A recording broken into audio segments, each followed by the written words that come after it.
friends. My name is Linda. I'm an energy intuitive reader here on YouTube, and I use spirit and my intuition and the tarot to communicate energies to you guys, most amazing viewers. If you're new to this channel, welcome. You found me. I'm so blessed to be here. And if you're returning, I'm so grateful, so blessed to be here to do your reading again today. All of you guys are very safe and welcome in this space with me today. Before you click away, I wanted to go over what we'll be looking at, okay? We're looking at the person on your mind, the person you came here about. And what we want to see is what it is that they want, but what they might think they want versus what they actually want might be two different things. And so it's looked at as we're comparing the 5D self, which is their highest self, okay, without all the traumas, distortions, and masks and whatever else they might be putting up as defenses, versus their 3D self. So what they're telling themselves, what they consciously think that they want with you in this connection. So those might be two different varying things. Okay, so we'll look at what this person wants with you, wants with the connection, and what they think they want. And then we'll be taking a look at their next move. Now, I don't know how long this reading is. Okay, so I don't want to tell you guys their next move and then it's not in this reading. So if it becomes very lengthy here, because I don't stop until I get sort of fulfillment out of that reading in which it is that I asked, and sometimes it's long, sometimes it's short. That's why I don't time these or have a specific cutoff time, okay? It's exactly what I'm channeling. And so if the reading becomes too lengthy, then we'll have to do an extended for that person's whatever next move towards you. Okay, I know it's not ideal. I don't generally do extendeds often, but that might go that way. So we'll have to play it by ear. So if you clicked here because you wanted to see this person's next move, you probably already skipped this intro, then I don't care. You just skipped ahead. You don't listen to the intro. It might be an extended for their next move. Okay, so we're focusing on this person, what they want with you, what they want with the connection.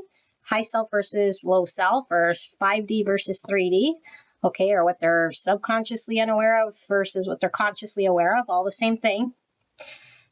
And then we'll take a look at their next action in this connection towards you, towards the connection. What will they do? Okay, so we do have 4 options to choose from. Before we get into those, let us go over the disclaimer here, okay? If I click you to, in the comments to this disclaimer, it's because you didn't listen, and you didn't listen, so now you're over here saying that you did listen. I am not predicting anything at all, okay? And it's funny, if you're not resonating with the pile, I get that pile didn't resonate. Okay, so that's one frequency of infinite amounts of frequencies of energy, okay? So if you don't resonate with that pile, why are we still there? I have other piles, there's other readings, other readers. It doesn't mean you clicked on it, therefore it's predicting your connection. That's not how tarot works. It's reflecting back to you a state of consciousness. If you're good with your intuition, you're going to tap into that pile. Now, if you're really good with your intuition, you sometimes tap into your own pile.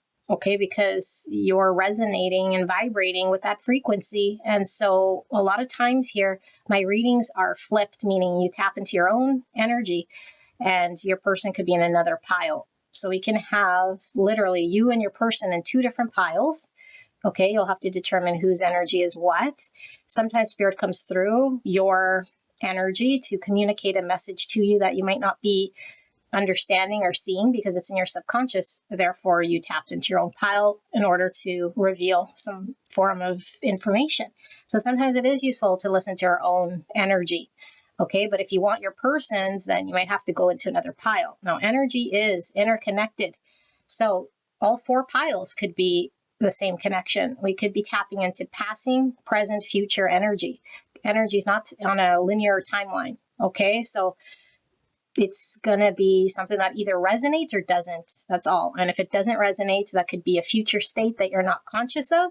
So it doesn't make any sense. You won't resonate. And so all these readings are timeless. You might come back here, a year from now, and then it makes sense because now you're in a state of consciousness or energy that vibrates to understand what that message is all about. Okay, same connection, potentially a different connection. I don't know, but don't peg yourself to one understanding that you might have, okay? allow it to be open. But if it leaves you confused, if you have more questions than answers, then it is most likely not your reading. And no, I will not change the way I channel. I am channeling like this because it's coming straight from the divine in regards to the words, cards, everything that happens in the reading is for a reason. And everyone that comes to that reading is pulling some form of information. It's not solely about you. Okay, so the overall energy should match your connection, but sometimes we get specific messages for certain individuals. That's not for you. Leave those aside. Okay, and I don't know everything. I'm just channeling from the divine. So it's not Linda's advice. It's not what Linda thinks. Nothing to do with me, okay, or my feelings or my anything. Okay, it has to do with whatever the divine's communicating. And I'm channeling that energy to you, and it's a mirror reflection of your state of consciousness and your energy frequency. Change your frequency and you get a complete different reading. Okay, so sometimes we're stuck in the same frequency. And this is what's called the law of attraction. Okay, like we could be stuck in a frequency because of a set program, and therefore we start to manifest always kind of the same thing once we're hardwired in that way. That's why it takes a lot of ascension in order to break from energy frequencies that we might be accustomed to in order to be able to manifest differently. Okay, and the only way you can manifest differently is if you're consciously aware of how you're manifesting. If we're in program triggers, automatic responses, reactions, then we're not conscious, and we're going to be just manifesting whatever that energy is without having full awareness. Okay, so the more we ascend, the more conscious and aware we are of what we're bringing alive. Okay, because you are an extension of the Creator, and your energy is going to dictate what you're forming. Okay, so this is why if all of a sudden you start to, I don't know, go into a different radio frequency of energy, okay, in dimension, because again, energy isn't linear, and it's more, it's not horizontal or linear. Okay, it's more of a vertical sort of energy when we talk about ascension. And so therefore you might tap into another dimension when it comes to your energy, and then your reading's completely different. So that has nothing to do with me. So if you say, well, what didn't resonate? Well, then one, congratulations, you're in tune with your intuition because you know what resonated and what didn't. So obviously you know something with your intuition. But two, that's you telling me I tapped into the wrong pile using my own intuition. Okay, so whose fault is that? I don't know. Sit with the divine. Okay, there's a reason why you're sort of going where you're going, and that's up to you. Okay, and how you interpret these cards is more important to me than what it is that I'm telling you. Although I'm the one reading, I'm the one channeling for you. So it's going to come through me in order for me to be able to deliver the message you are needing to hear. Okay, otherwise you would just read the cards yourself. Okay, so use your intuition over mine in regards to the overall messaging, but do not force anything to fit. And if it feels like it's confusing, like I said, it's not for you. But if it's uncomfortable, it could still be your message. It's just tapping into a shadow aspect that you're not wanting to look at. And so we're uncomfortable when we have to challenge ourselves or push ourselves outside of our comfort zone. Okay, and that has nothing to do with me. That has everything to do with your healing progress, your ascension, and your work with the divine. So if you're uncomfortable, I usually say, good. Now we found a pocket, an area in which you can focus on to heal so you can progress in your healing journey. Okay, but you don't have to do anything. You could just ignore it and be in, cognitive dissonance, ignorance, bliss, whatever you want to do. That's so totally up to you. I don't judge, and I really don't care what you do. Okay, I want you to be healed. I want you to be happy. I want you to be at peace. But it doesn't really matter what I want. We all have free will. It's your choice to do whatever you choose to do. Now, in saying this, your person could be in a different place, okay, a complete different place. And so this isn't a reflection of your state of worth or your state of consciousness or anything like this. So we can't peg our own happiness, our own self-worth on someone else's karmas, someone else's action, someone else's trauma, someone else's energy in which they're having to live out. Okay, we all have to live out our karmas, our energy, and that manifests in different ways. And so the person you might connect with might be on a 5D level. You recognize their full potential. They recognize your 5D. The energy signature is a match. But in the 3D world, we're arguing like cats and dogs. Nothing makes sense. We're both traumatized, or one person might be heavily traumatized, not seeing the light. Okay, that has nothing to do with your pure energy state, although you are here on the 3D world, earthly plane. So you want to be able to get along, be cohesive. Okay, and this is why I do these readings. I don't do these readings so that you can stay in perpetual pining over someone or some state of, like limerence over someone who is, I don't know, unhealthy for you. Okay, I'm not endorsing any sort of unhealthy connections that are codependent. Okay, but sometimes we have to go through codependent relationships in order for us to heal our karmas. That's not a Linda thing. Nothing to do with me, okay? I'm not manipulating anything here. I'm just reading the cards in energy, and I use my own intuition.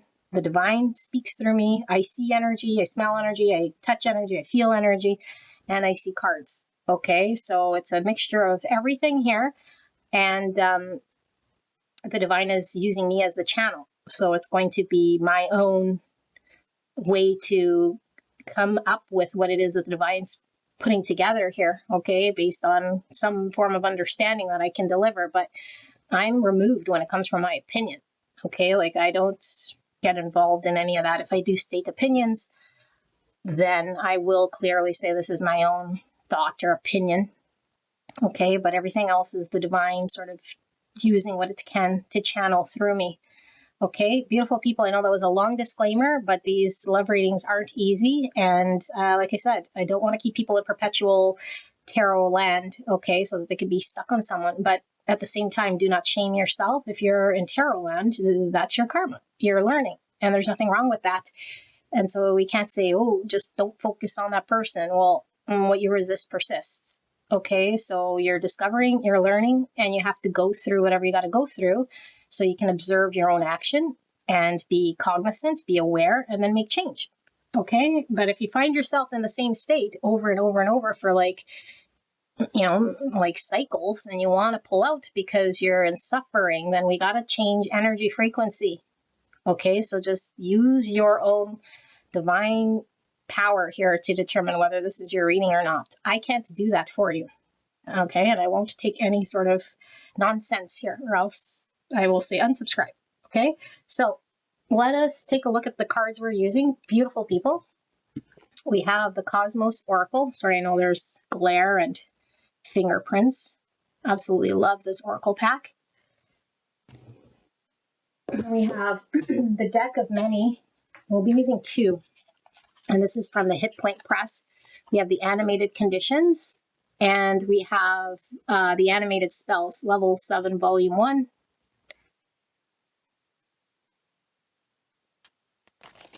And we have the Iris Oracle. Sorry, I don't know where to hold it where we don't get glare, so I might be a little sporadic in my placements. Okay, we have the Mind Info Oracle cards.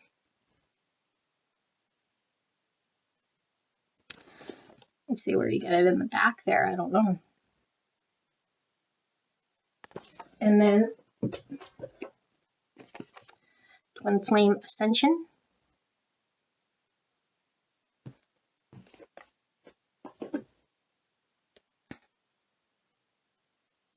I absolutely love these cards, although there's so many layers in these cards to read from. Absolutely love them. I just wish I were more fluid in using those. Okay, these are the these ones. Okay, royalty leaf reading cards.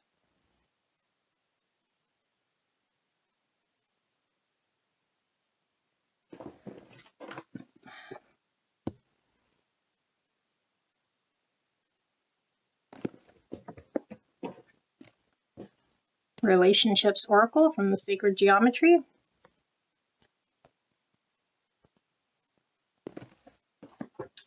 The Vessel from a Spirit Speak Oracle deck. And finally, Star Codes Astro Oracle. And now for the tarot, let's go through your 4 options. Okay. We have the Fable Makers Animated Tarot Deck. Option 1. Option 2, we have the After Tarot.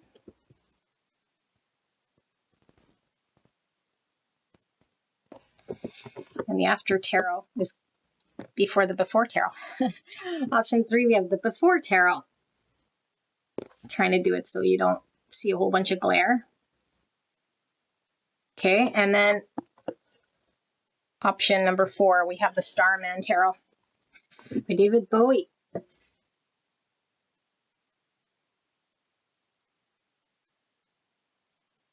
I should say it's by David Angelus, but artwork created for David Bowie. Very involved energy. Okie dokie. Beautiful folks, sit with this energy, okay, and listen to the disclaimer. Like I said, could be multiple reasons why we're tapped into multiple piles, okay? So I will see you guys at your pick.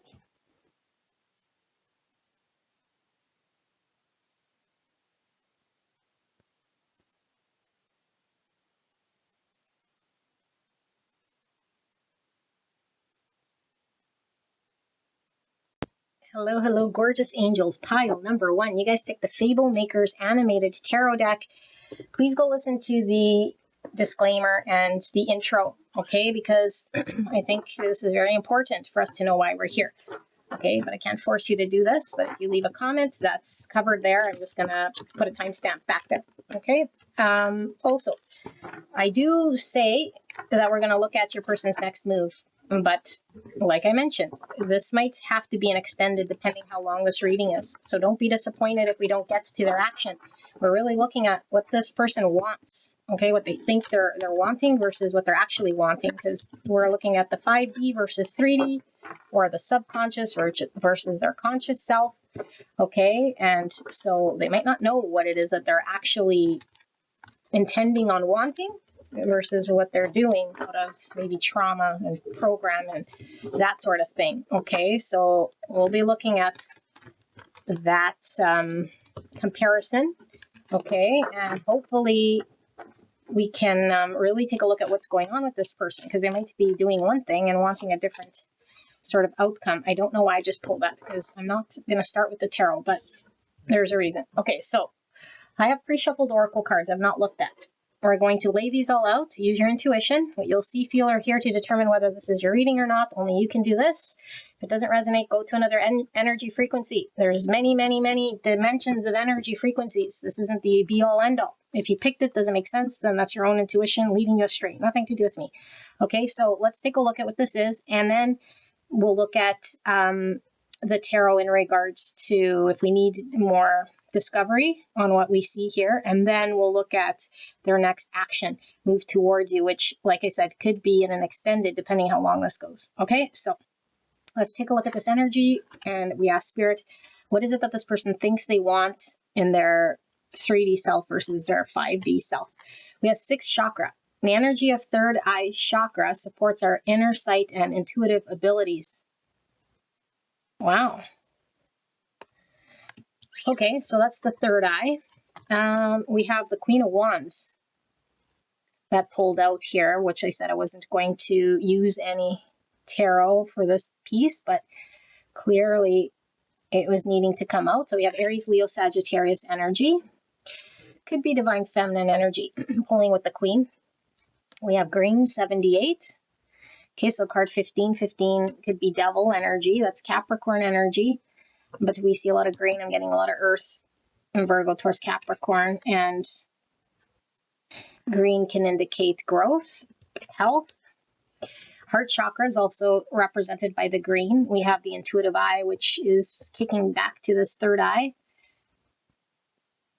And we have a hand. Hands are all about doing an action, which could be Emperor, masculine energy. Something might need to get grounded with the green here, rooted, so it could grow or flourish. Okay, and we have restlessness, number 73, or the number 10. 10's about completions, ends of cycles, transformation.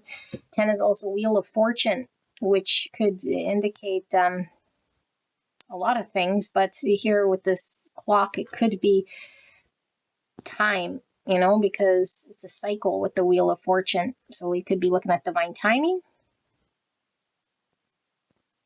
Okay, it says restlessness, more intuitive eyes. So now we got 3 cards here talking about sight, but potentially on more of an intuitive knowing understanding of it, of what they're seeing. We have invisible. And then this card is, like I said, in the hit point press at the beginning when I was showing you guys these decks. These are animated decks, and this person is disappearing. I don't know if you guys can see that, but okay. Lots of purple. Purple's kicking me back again to the more psychic, intuitive energy. Pisces is coming through very strong, as well as the Earth, like I mentioned. So we have delayed blast, fireball, more fire.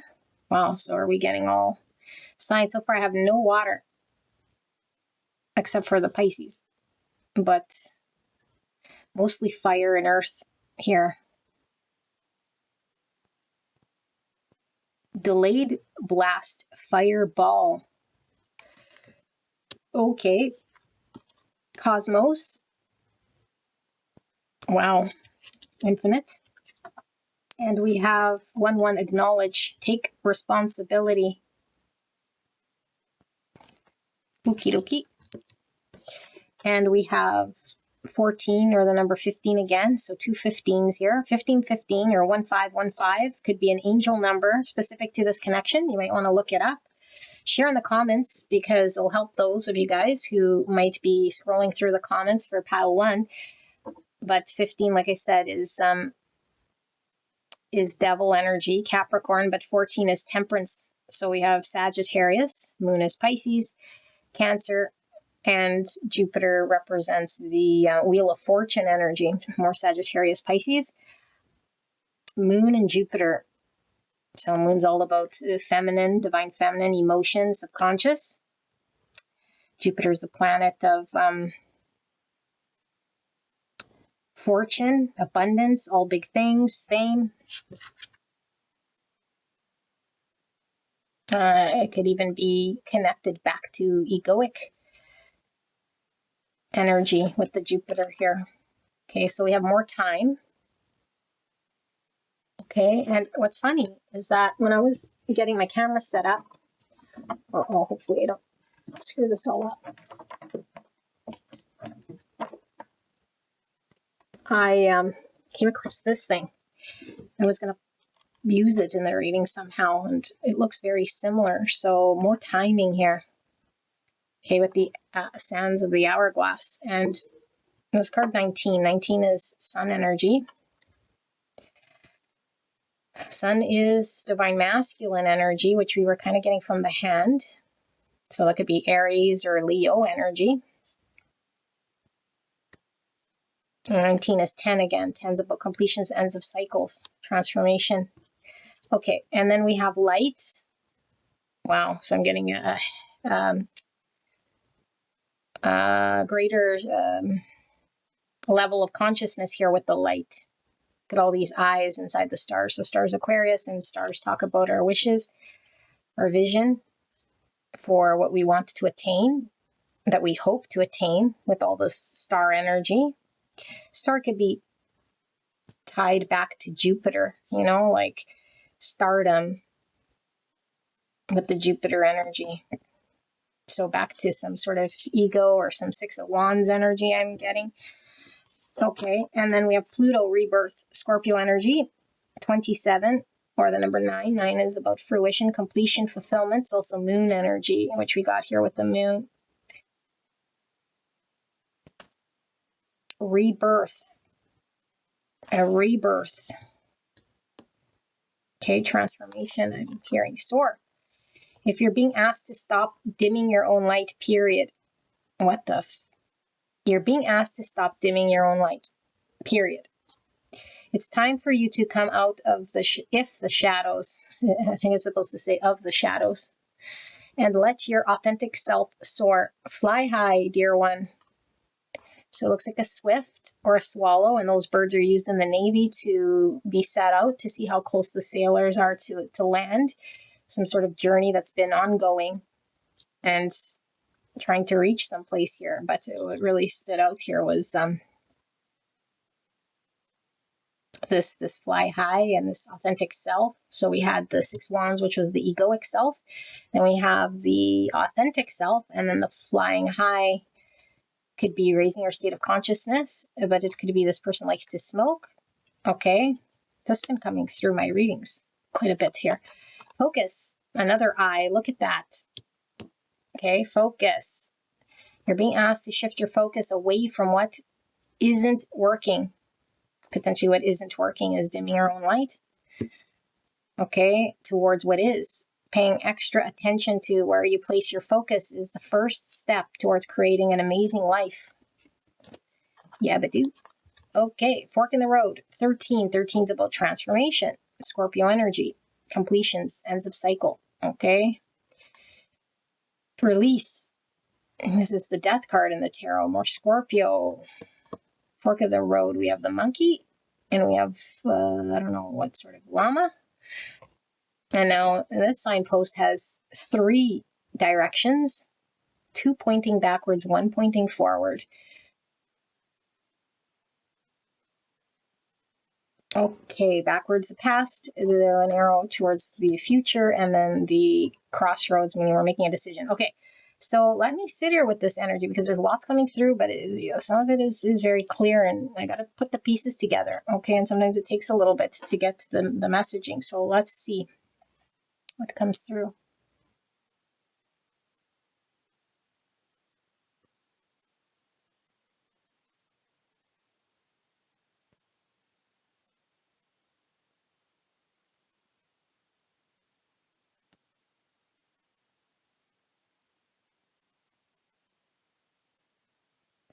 Okay, gorgeous angels, I'm getting 2 energies here, okay? Although there's a lot of collective here, so I mean, there's lots of people, but 2 types of camps you could be on, and I think I have to read it for both of you guys for it to make sense, okay? And one camp I think might be you, and it's just a message for you solely, and the other camp isn't necessarily your person, okay? The other camp is maybe another viewer here that's not them, but it's their person. So this could be either you or your person, and I have to state it this way, okay? It could be you and your person, but that's very unlikely or whatever. I don't know the possibility. It could be anything like this, but you can either resonate with one camp or the other or both. Okay, now I'll try to keep it very simple, but reading energy isn't always simple, but I'll try to get it kind of out of the way here. So what's going on? One energy here, which I'm attributing kind of more to the viewer here, resonating it with them being their energy. You're this Queen of Wands. Okay, and I think what you want is, obviously you're here, so you're wanting to develop something in the 3D, but your 5D self is coming through with a message for you, and it's in regards to ascension and pulling you from a state that you're in, which is very sort of focused on 3D and what you're working on with this person, but the journey of pulling you towards a greater level of consciousness so that you know your own self-worth, so that you're not perpetuating the false self. And the false self could be one that believes it to be less than what it actually is, dims its light. Okay, and so the journey with this person is for you to see your own divinity and to open up your own psychic abilities here so that you can ascend here spiritually and grow as an individual.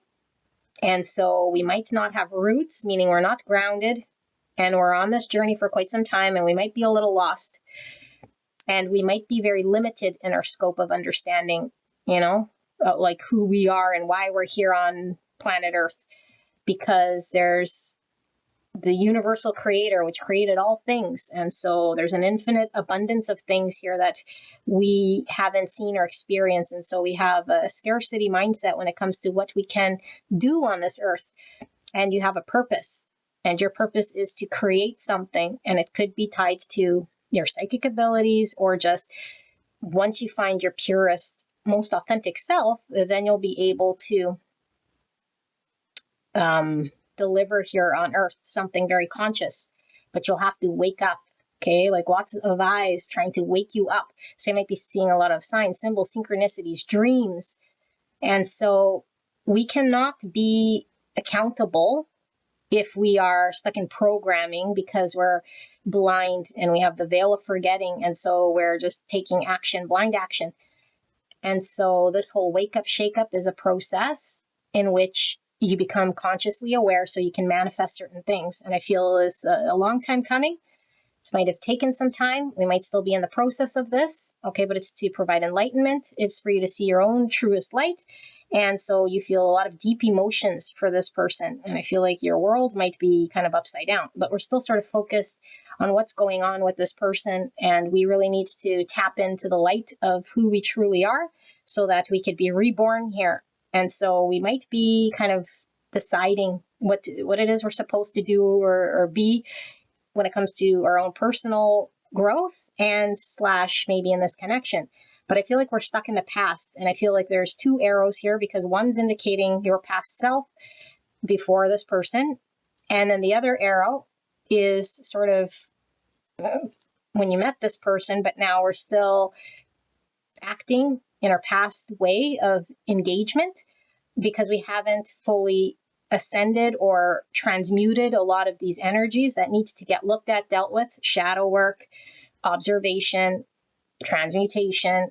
Okay, so when we engage, we're engaging with the old tools of our old self, the false self, trying to make change and manifest here, potentially with someone, but we're not quite ready to manifest because we're still with the old tools. And so this takes a while. Okay, that's camp 1. There was way more I wanted to communicate, but I don't want to lose the other group. The other group here, if this is your person, this person sees you as somebody who is totally out of their league, completely. Are they attracted to you? Absolutely. I think this person's been bombed with like an intensity here. Okay. And it keeps pulling through. This person might like to smoke, like with the green here. Okay. Like get high. Okay, yeah, get high.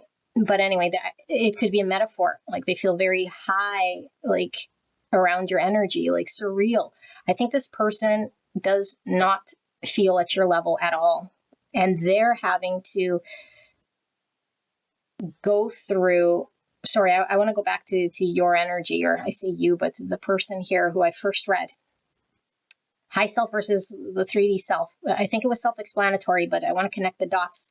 So that person that I first did all that whole reading on, they're still in a sort of a sleep mode, they're still needing. So that's the 3D self. The 3D self thinks that there's some form of action or doership they can do to attain this person, or that there's something in the 3D world that's supposed to be manifesting in this energy, really looking outward, external. But the 5D self knows what it wants. And what the 5D self wants is for this Queen of Wands to take the energy and invert it back into itself so that it can grow and become grounded and see its truest light. Okay. So now the other person, which could be your person, okay, sees this Queen of Wands, which could be you, as this beautiful, like attractive queen, a lot of passion, a lot of pull, and it feels not at the level. In fact, feels almost invisible, just as a person here. Not necessarily that the Queen of Wands makes this person feel invisible, but just not at the level. It's like they don't see themselves, and they're being called to transform, okay, and to shed the ego self, the false self in the stories, in order to transmute this energy of low self-worth. Because this person has an understanding of themselves in which is keeping them in a state of held backness, or potentially not allowing themselves to engage with this Queen of Wands. And so they're experiencing intense dreams, signs, symbols, synchronicities, tapping into their psychic abilities, giving them all sorts of clues towards waking up to this divinity of this connection. But it's taking a very, very long time. And why is because this person is still in this 3D sort of doership energy with the sun in this hand of divine masculine, thinking they need to control something here in order for them to be worthy, for them to be not accountable, what's the word, deserving of a connection. Okay, but I feel this person is getting kind of restless and feeling a lot of anxiety, because I feel both people, like not the queen of, could be, but I'm talking about this person that I'm tapped into right now on the second camp, could think that, or they are feeling anxiety, but their person also has been in a journey with this person, and they're feeling a lot of anxiety because there's been a lot of time passing. Okay, like a lot of time passing, and I feel maybe there was a lot of attempts and a lot of cycles, and this person feels like they either keep fucking up or they just can't move, they can't make it happen, they're failing. Okay, and they could have been thinking that they were failing previous to this connection, failing at life, failing at their own self, or just failing in this connection with all these attempts and it's not getting anywhere. And I think this person wants, in the 3D, they want to get grounded in roots and grow something. Okay, but it doesn't really matter what they want, because their 5D self, the divine self, the light self, the pure self, is trying to get this person to transmute the negative or 3D energies of unworthiness and comparisons and all this stuff in order for this person to ascend, for them to not dim their own internal light. And so they're amidst this rebirth and transformation, but there's a lot of shadow energy in Pluto that they need to face. And so I feel that this person is in a journey of having to face some of the shadows, which has been the delay here to actually see and accept and transmute takes time. But I think the 3D self wants growth, but they don't know how to get there. And I feel like this person might have been sitting at this crossroads for some time, like sitting on this connection and not choosing to move forward and wanting, but being sort of held hostage by the past.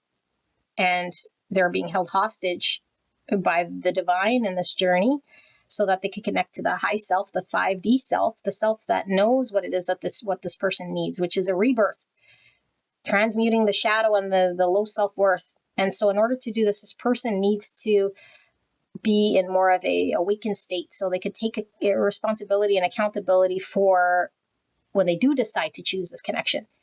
Because if this person was to choose this connection, it would be from a sleepy state, a state of unawakened, like a reaction. I'm attracted to this Queen of Wands. I'm going to choose this queen. But it's like, well, are you sure you're going to choose the queen? Or is it just your 3D self that's full of trauma and shadow that's choosing this queen? And so since this is a sacred, divine, spiritual connection, this person needs to be fully conscious, pure light in order for them to be aware and awakened to choose the Queen of Wands. So they can't move, even if they wanted to. So it's not like they're sitting here going, do I like this queen? Of course, they're pulled to the queen. They're fired up about the queen.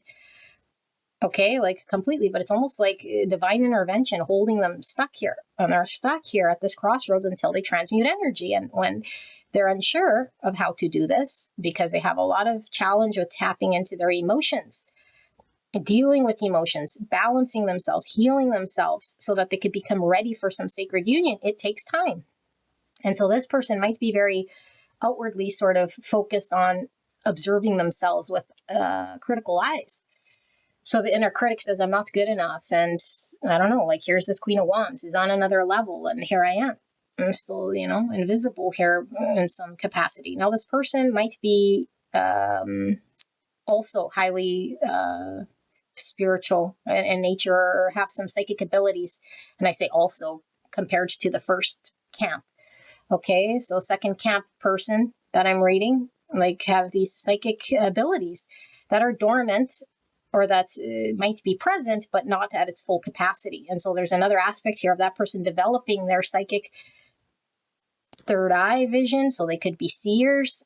Okay, and so that might be a purpose that they're also needing to work in tandem on this journey that comes sort of as a result of a spiritual connection, but doesn't really have to do with this Queen of Wands that they're wanting to connect with, but it's all needs to happen and coincide in a divinely timed way so that everything can kind of roll out.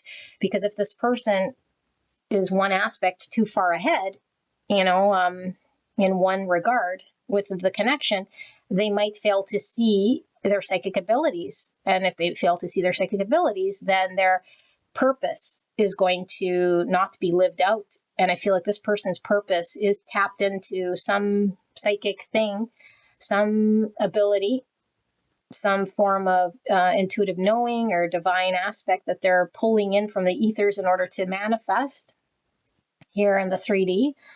Okay, so I'm also getting that this connection has been ongoing for quite some time for second camp. Okay, because I'm solely tapped into that one. And it's like, when are we getting to land? So if you're feeling that way, this person that I'm tapped into is also feeling that way. Switch roles if you have to, if you're that person. I know it's very confusing and layered. I hope you can follow. Okay, but the second camp person feels it's taking long. So they're frustrated. So if this is your person, you're like, what the fuck? Like, choose. They can't. I say can't, but there's divine intervention. This person's transmuting. They have all sorts of traumas. They want growth. They think they're a doer in some capacity. I feel a heavy divine masculine energy, and Spirit saying they can't make conscious decisions until the sequence, there's a sequence of events that have to happen in order for this person to choose this connection. And so they want to reach land. They want to reach some state with you. And in order to reach this, they have to see the light. Now, the other message that was coming through was talking about getting high here, because I feel like this person with the focus, I feel like they could be like engaged in things that isn't helping the ascension so much. And they're sort of distracted, and with this take a responsibility. So now I'm tapped into the 3D-ness of this person. And I don't think it's very good for them, because I think instead of them leaning into more the spiritual aspect of growth and development and ascension, they might be somebody who's just, distracting with, smoking weed and not really focused in their world. I feel like there's an ego here because I'm feeling 6 wands and sort of a concern about, an understanding they have of who they are and how they have to look. So they might have one sort of appearance, one sort of mask, one sort of false self that they wear to the people that they know or just to themselves. This needs to be transmuted, and it's been some time. But I feel like there has been a lot of change with this person, and you would know. Okay, and depending where you're on the timeline, you could be early still. Okay, but there will be lots of change with this person. But I feel like for some of you guys, the bulk of you guys that I'm reading, you've already seen a lot of change. But I feel like there might be one point in which there's a massive sort of shift in this person's energy where they take their focus off of, smoking, distracting, 3D-ish stuff, okay, in their own world, because I don't feel this person's been very focused on this connection.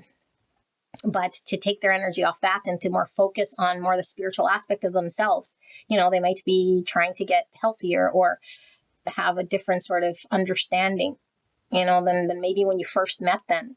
There is progression here. There is ascension, although I feel like this person is still not quite at land. And I feel like this person is being asked to focus on themselves. So either which way, this person has been focused on themselves, but I feel like I said, not a choice of their own. Like the 3D self has all these shadows and things that are making them act in a certain way. And I feel this person wants to connect with you and is frustrated with their inability to be at the level. So their focus has been almost like an uncontrolled trauma that's responding, giving focus in areas that might not matter so much. And then being asked to observe this, see this, shift this, get involved with this, wake up of this, transmute unhealthy things of this, so that they can pull back their energy and do what their 5D self, their high self, because their 5D high self knows where there's value. And the value here is that their purest self can connect with the Queen of Wands on a high level here. And I think they want this on a high level. And intuitively they know this because they're very psychic. But in the trauma itself is still wrapped up in the 3D shenanigans here. Okay, but what does the 3D shenanigan person want with the Queen of Wands? They know they want more. Okay, they're craving more. I think they want to get grounded and rooted. I think they're trying in a way that they think that they're doing. But when we're asleep and we think we're trying, we might be trying in an energy that's not feeding the right outlet, you know? So are they trying? Yeah, in their way, but maybe they're going backwards in their efforts, thinking they're doing better good than bad, you know?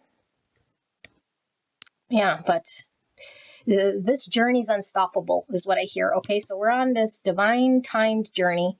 This person is having to go through exactly as they are in this journey in order for them to do all the things that I talked about for this to get grounded. It's going to take time for it to grow and develop. I think there's been a long time already.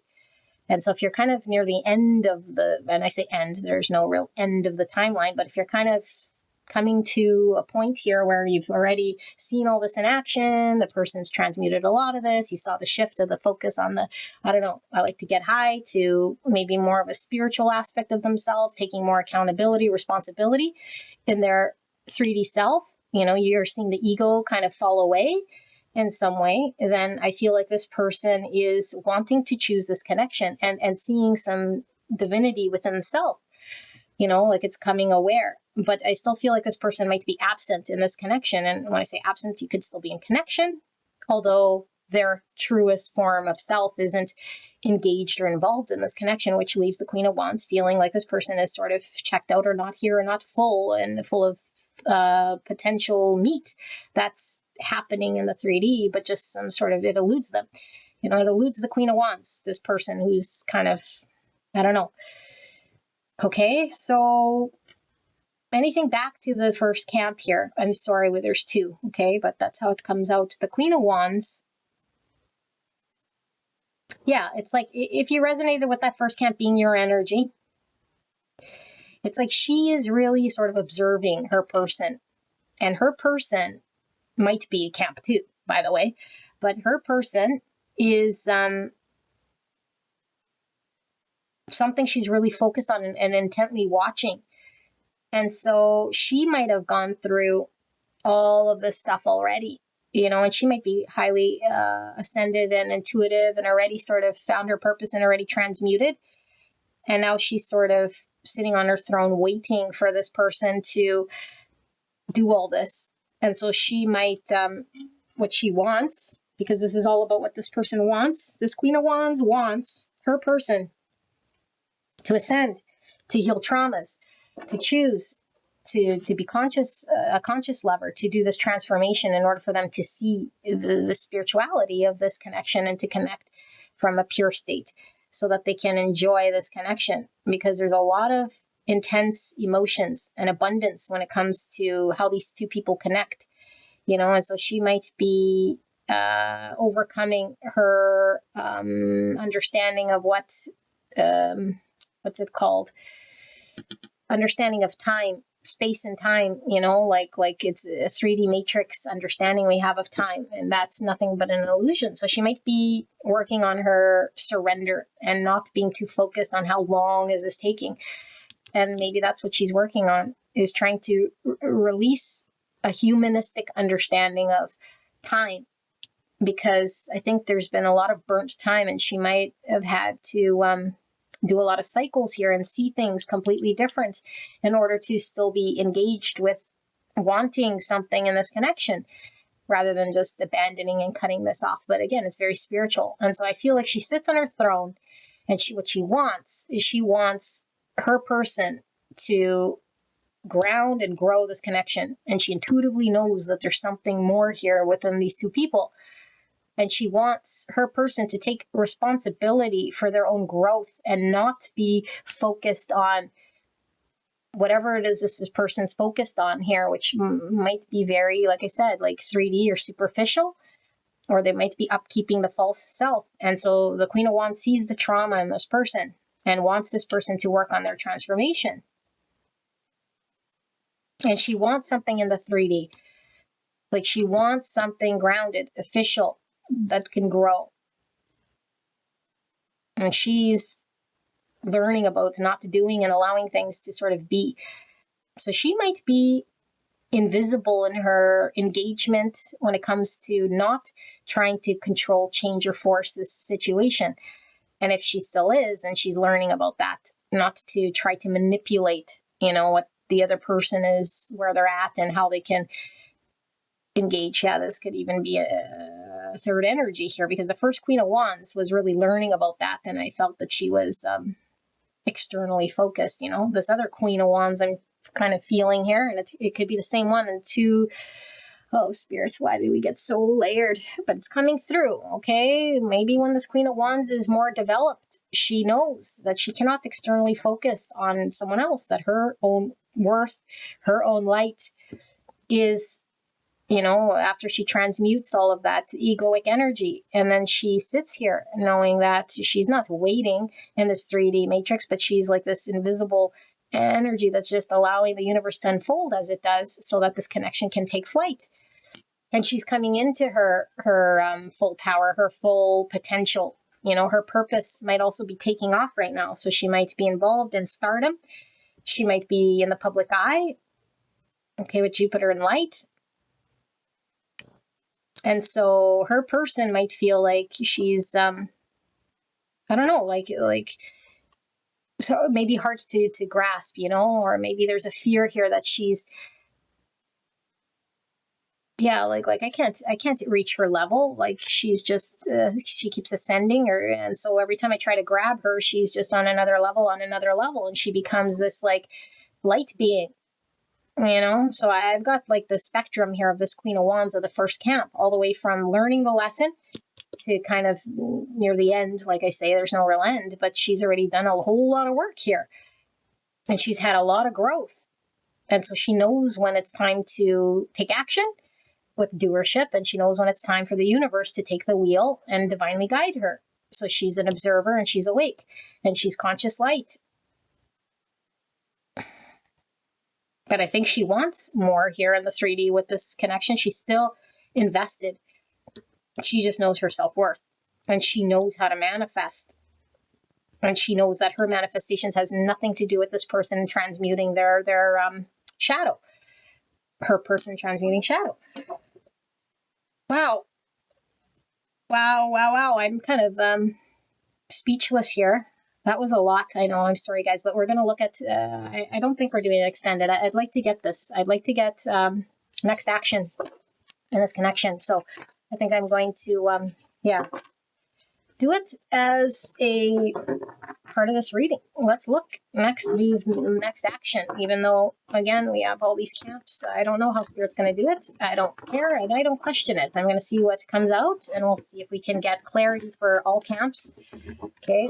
Because I feel really there were two. There's the Queen of Wands perspective, which I feel would be my viewer, and she's on this journey progression, and maybe it was an insight as to where she's headed, or maybe she's already there for some of you guys. And then the other camp was, the person here who doesn't feel worthy of you, which could be your person, and they're amidst this pivotal transformation. So we'll see what's the next move, next action.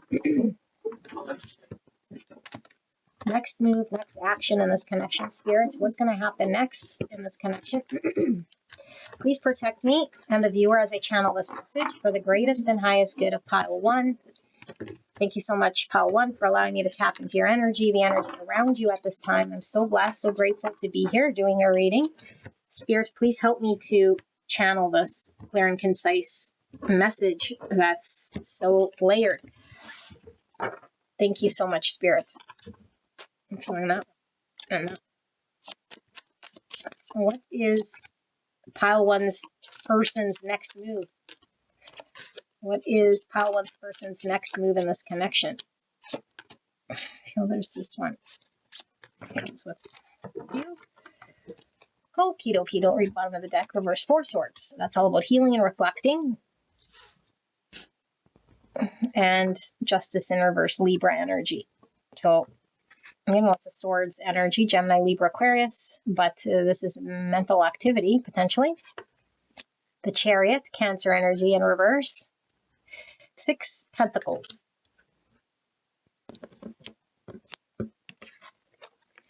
The Hermit, Virgo energy. And we have the Fool, Aquarius energy. I'd love to show you guys how beautiful these cards are, but we'd be here forever if I held all of them up. But look at how amazing this is. How cute. Okay, focus, Linda. So we have the Fool in reverse, clarifying the Hermit. We have the Lovers, Gemini energy. I don't think I've ever seen the Lovers in this deck. Wow. Okay, and then the Wheel of Fortune, which we were really picking up in the oracles. Then we have these three. So we have the World, and we have the Star, more Aquarius energy, more healing energy, and we have the 7 Pentacles. Okie dokie, this message is quite clear for whatever 5 Pentacles under that. Okay, so just bear with me one sec.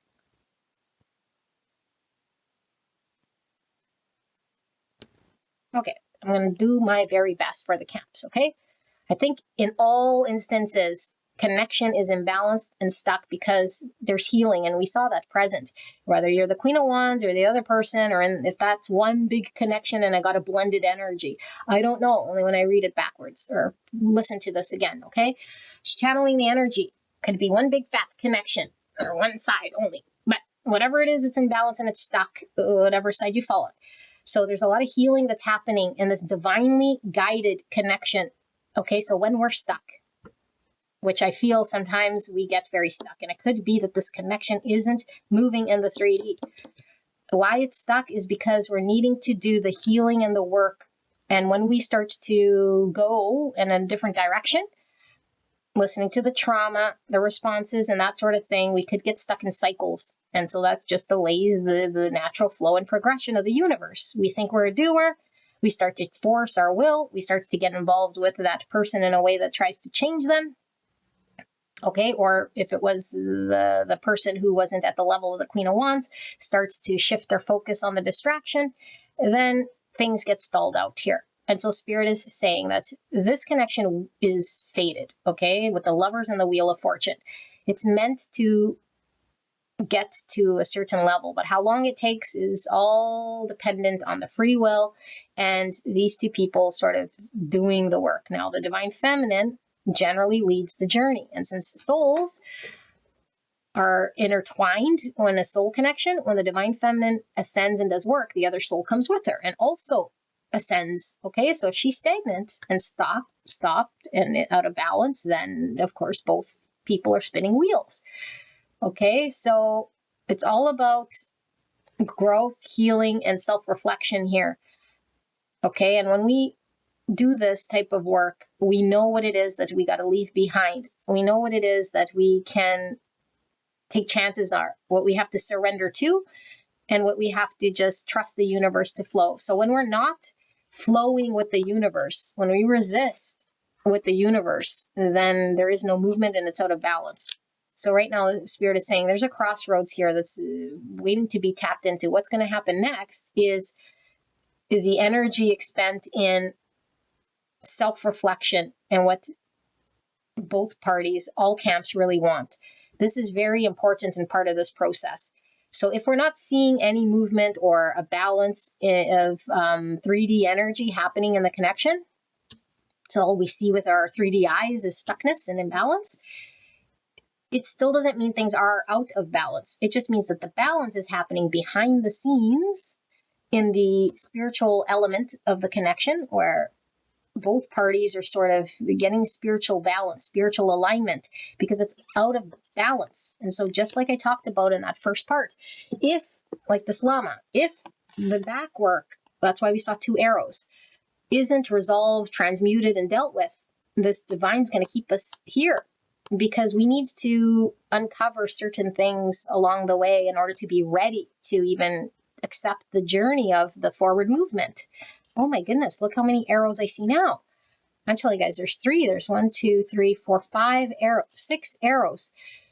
It's almost like they appeared out of thin air, and 6 is giving me balance. Okay, so I'm getting another message. Oh my goodness, Spirit. Linda, I feel like I have ADD. I'm trying to get all these messages out to you guys. What's going to happen? There's going to be balance here. There has to be. This is a divinely guided relationship connection. Okay, that's going to manifest and unfold here with the destined lover's path, but it has to be balanced in the spiritual back end, which involves free will, it involves the divine getting involved, and it involves the personal growth that has to happen. And there's purpose that both parties are having to be able to deliver to this world. And so we can't be ready to engage in a connection when all the other things are sort of needing to be dealt with. Okay, there's massive ends of cycles that have to happen in the personal world of how we engage. And so the person who wasn't feeling at the level of the Queen of Wands has to deal with their self-worth issues before they're ready to embark on this journey. So they have to close out habits, ways of being, cyclical behaviors of thought. I'm not good enough, like really tap into their divinity. And so I feel like this is a highly, highly, highly spiritual connection, any way you slice and dice it, in which whoever the individual's energy that I'm reading has to connect on an authentic, purest state to their divinity in order for them to then be clear about this connection. And that's what they're working on. They're putting energy towards this, whether they're consciously aware of it or not. That's where the energy is going, because they're being divinely guided to do this in order for cycles to close out, because things are imbalanced in the 3D world here. Okay. And I feel like the connection is what's taking the suffering in the practical world. So that means in the practical worlds, there might be separation. There might be feeling left out. There might be feeling like the other person didn't choose. There might be feeling like I'm not good enough. Like that's what the manifestation of the 3D is happening. I think it's been like this for a while. So I'm not predicting that that's what the manifestation is going to be. I'm just saying in this energy, this is kind of where it's sitting, and it might sit here in this imbalanced state of nothing's really coming to fruition in the 3D. And why it's not is because there's the back end balancing that's happening. And so the energy that we might want to see, in the 3D is sort of extended towards this spiritual thing that needs to happen first, because we can't put the cart before the horse. Okay. And then we can have success and movement here. And so I feel like whichever camp you fall in, there's a need to surrender and then a need to deal with the past baggage, because we can't have a new beginning. We cannot have a new beginning. It is stuck. And I think divine intervention here at this crossroads is this connection until we reached a certain milestone. Then we could check it off the box. And the milestone that we're working on is to see our purest self in order to burn any sort of egoic versions of ourself, transmute negative shadowy energy that is I'm unworthy, I'm not good enough, and to connect to this spiritual psychic ability or whatever our purpose is. So all of these things, there's so many layers. It has to check off and be balanced. And then we can flow again. And then the universe says, okay, and open, I'm seeing like an open door to where did the lovers go? There they are. It's like, this is blocked right now. Yeah, that's why we only saw the 3. Oh my God, spirits. That's why we only saw the 3 arrows. It's like now there's 6. And then there's going to be choices. The choices open up when we're conscious. And we know that there's infinite amount of choice when we're awake. So when we're asleep, we don't see the infinite amount of potential. We just see the limitation. And I feel this is for both the Queen of Wands / the other person I was reading. So there's still scarcity mindset potentially. There's still not knowing that the creator is all infinite and abundant. And so it caps the manifestation. When we have any limitation of universal ways of being, okay, or like an understanding of how the universe functions, we're limiting ourselves. And so we limit our manifestation ability. And the universe is saying, I want you, child, to understand the capacity in which you can manifest.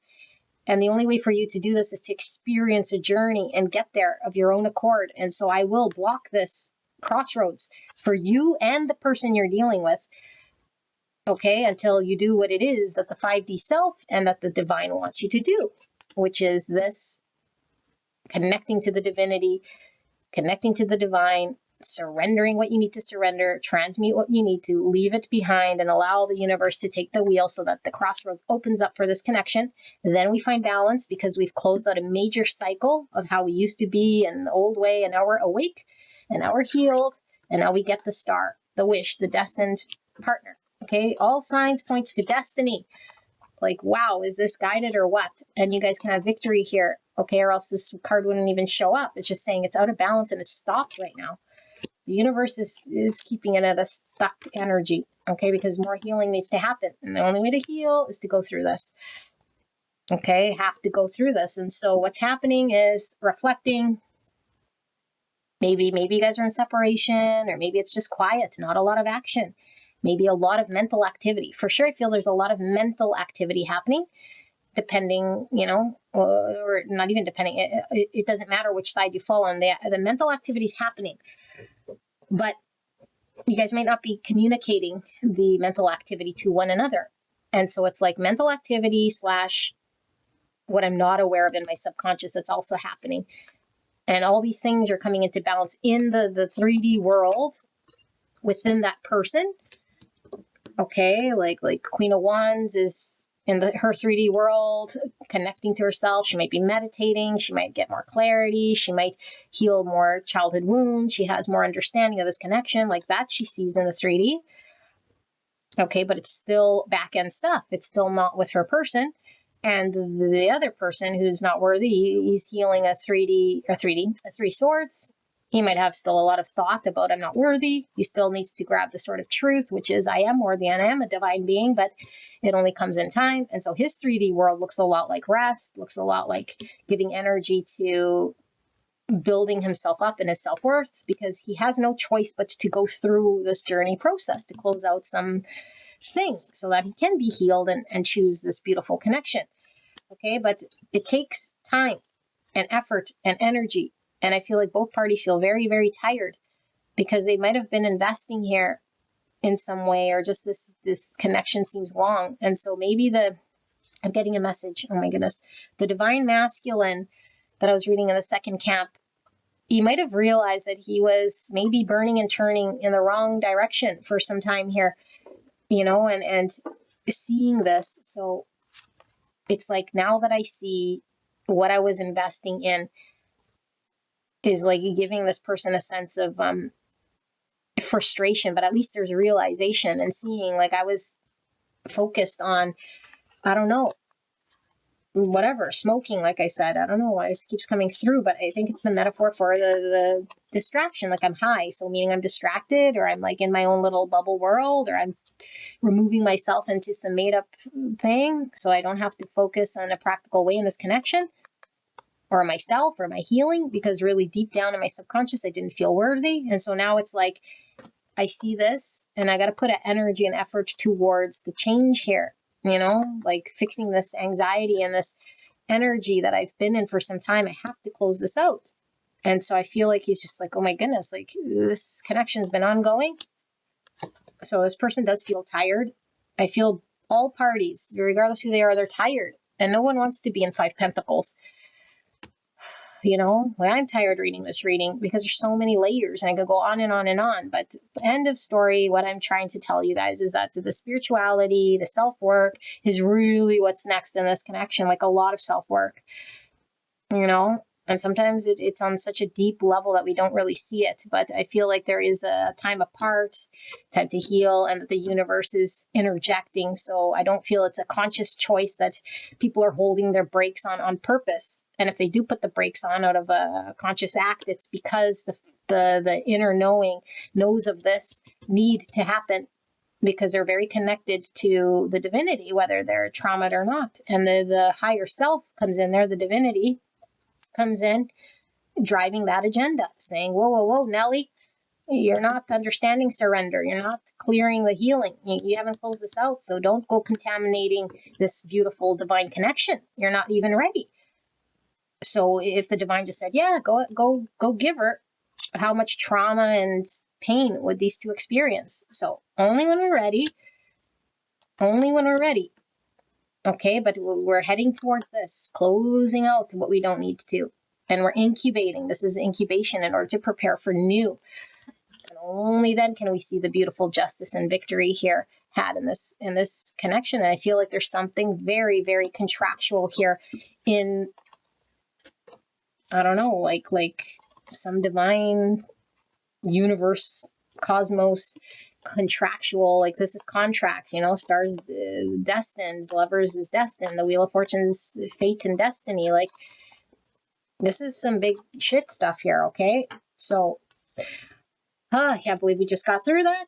Pile number 1, this is your reading. I hope this resonated for you and this made sense. Okay. I can't wait to watch it back. Leave a comment. I'd like to know how this resonated for you. And this could have been, two sides of the same connection.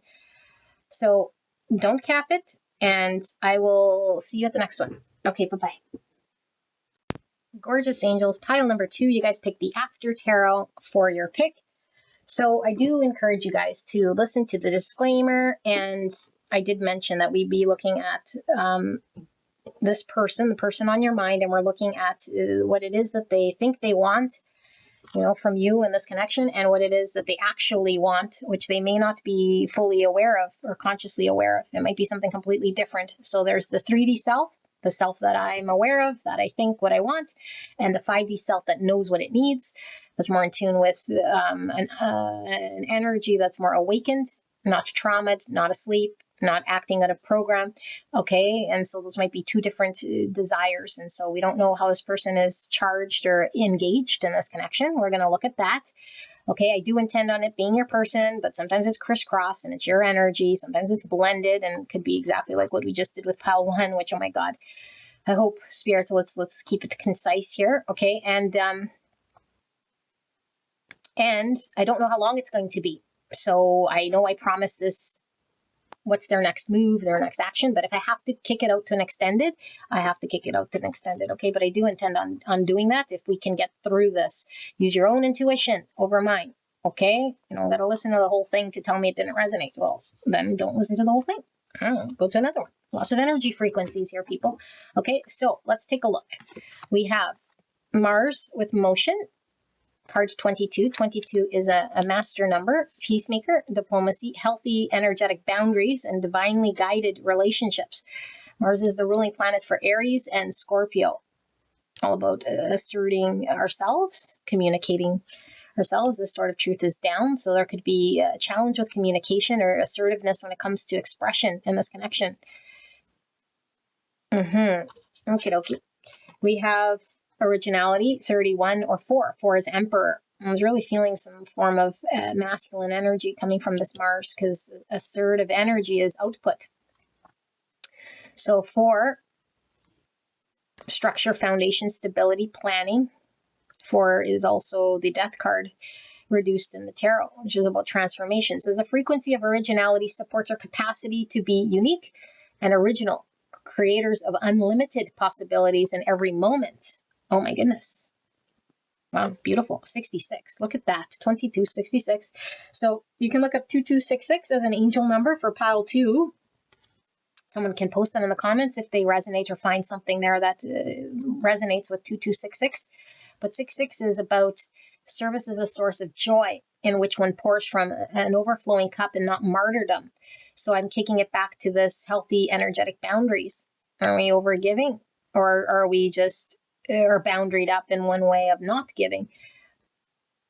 So rainbow is giving me Pisces energy, a hangman, change of perspective. We see stars with Aquarius, about a vision and a hope. Alchemy is giving me temperance, which is about balance, healing, being in the right sort of ingredient to find harmony.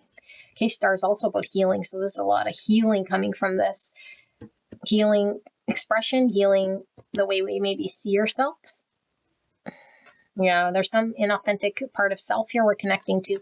Make believe. 17. 17 is star energy, which we were getting, Aquarius. But I feel like there's the false self coming through again, and so it creates confusion. My false self isn't seeing my purest self. And so here we see the rat, which could be an annoyance or some form of erosion. And so we have to erode the false self or the egoic self in order for us to clear confusion of how we're seeing ourselves or seeing the connection. And we have the no bull. Yeah, get rid of the false self. So no bull is like all that's left is the truth. All that's left is the truth. Taurus energy. Card number 6 is problem solving, or the number 6 problem solving. Compassion, harmony, which we were getting with the alchemy, temperance. Okay, 6 is also lovers, so destined partnership. Gemini energy. 6 can also be devil reduced, which is Capricorn, but that's maybe unhealthy ways, unhealthy thoughts, unhealthy ways of expressing. Poisoned, yeah. Look at that. So I'm getting double energy here with his little horns. And so poisoned is really giving me this. I have an unhealthy way of how I see myself potentially, or that I'm still in the false self and I don't see the pure truth of myself. But this person might like to drink, okay? And drink could be consumed. So they're consuming negative things right now. Like, I don't know if it's substances, but whatever's going in is not helping. It's not strengthening here with the poisoned. Okay, so now we have this oracle card with a sledgehammer cracking through, looks like blocks of ice. And so this is very Mars energy. Just cracking through with Mars energy. But instead of assertive, it looks aggressive almost. With a hammer. Lightning. Lightning could be tower energy. And where do we see? Yeah, look at all these zaps too. Lots of zaps. So Mars could be like, yeah, like lightning energy. I'm getting a lot of Aquarius energy too. With that tower, Uranus, the Great Awakener. Great Awakener, like look, like you know, when we hold our eyes open like that. I'm seeing that meme where the guy's eyes are open and it's like you must see what you don't want to see. It could come with a whole bunch of words to the meme, but one guy's holding the other guy's eyes open. It's like you must see. You can't avoid not seeing the truth. Yeah. Oh my goodness. Very powerful. The spiral. So I always talk about the spiral of ascension. When we spiral, okay, we're going forwards and just backwards and forwards and backwards, but we're not doing a circle. Well, we could be doing a circle, but a spiral is like always ascending upwards. So even though we're going backwards, we're always still kicking out and moving up. And so our experience might be, oh no, here goes that trauma or that experience, but I'm always sort of ascending and moving up. But there's a break here in this spiral. Okay, so you and your person, I'm getting here, are both mirroring each other in your ascension with this spiral. And I feel there's a lot of cyclical behaviors, but there's always kicking out, meaning you guys are always moving forward, whether it's backwards, but it's always forward. And that means we have to experience the backwards lesson in order for there to be progression.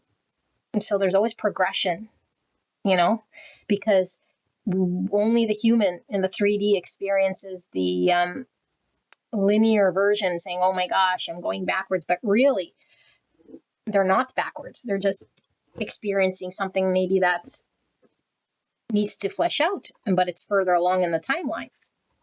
So I feel like these two people are they did a lot of cycles and a lot of mirroring. Very, very spiritual. Okay, false twin flame. What's 2-2? Intense change. So let's not put too much words into the false, okay, or even the twin flame for the words here. But what does a false twin flame mean? Well, false would be something that's triggered to perpetuate some form of growth or change, but meaning this isn't sort of the be-all end-all connection, or that the two individuals are meant to come together in any sort of way. That's what that would mean.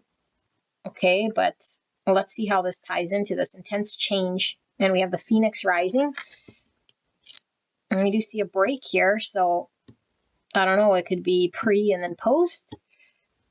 Do we have another connection we're involved with? We're not sure. Maybe we're dealing with two people and we're not sure, you know, who's what, but yet maybe one of these people could be, yeah, and we're seeing two. Two's all about choices. 2-2 here as well. 4 2s could be something you're seeing. Google 4 2s as an angel number. So we might be having to choose between two people. Yes, and one person we might resonate or connect with as our twin who's awakened us. But maybe there was stuckness somehow there or something, and we're having to see something, or the connection eroded. And it's like, I need to accept the truth. Oh my goodness. Okay. I see lots happening here, you guys. Saturn, Uranus. So we were feeling Uranus with the Aquarius energy of that tower, okay, the great awakener, great eruptor here, and Saturn is Capricorn, more Aquarius energy as well, but it's like very sort of could be torturous energy with Saturn because it's our devotion and our sacrifice over a period of time. We make a commitment, and so we might have to sacrifice short-term gain for something that's long-term. 52, or the number 7. 7 is Chariot energy, which is about balance, which same with the Temperance. Okay, Victory, integrating shadow energy. I need to read this one here because it's going to help us to give you a better channel here once I tap into the channeling. So 52. Boop. It says conjunct, sextile, and trine. Okay, so in primitive energy, you struggle with inconsistent cycles of excitability and dark moods. In adaptive state, you are learning to use the structures of your life to create exquisite offerings to the world. And in evolving state, you have an uncanny ability to teach people to develop systems that are both entrepreneurial and connected to the collective. Okay, and then here, in conjunct, opposition square. In primitive, you keep bashing yourself against conventional mores and fighting your originality. Oh my goodness. You're caught in a push-pull between trying to fit in and trying to break free. That's why we're seeing a lot of Aquarius energy. And this means a lot of bruises. Adaptive, you are great at harnessing excitement, stimulating energy, and disciplined at getting your original work and ideas out to the collective. Evolving, you are a master of purposeful divine rebellion. You know just how to make social change in a calm, centered way. Wow, big purpose here in this energy. Big collective purpose coming through, but not without a lot of bruises along the way here. Okay, breaking conventionality, conformity. Taurus could be very sort of boring, okay, and stereotypical, and same with like sort of Capricorn energy here. You know, I'm getting Hierophant energy. So that's like our very conventional, our tradition, our social beliefs and that sort of thing. And Aquarius is like opposite of that. And so the Aquarius is breaking out, I feel here, you know, the Aquarius in this person is breaking out or wants out. There's the statue, divinely guided, angelic presence, another 2. 2s are very, very present here, okay? 2s are all about balance, which we saw with the Chariot and the alchemy here with the Temperance. Duality, it's also about choices. And this person's put with a choice here to break conventionality. It's also High Priestess energy, which is the intuition and the unknown, the mystic here. Okay. We have trust. And so her eyes are closed, so it's like blind trust. Okay. And we have Mercury. So we have Mars and Mercury is all about communication.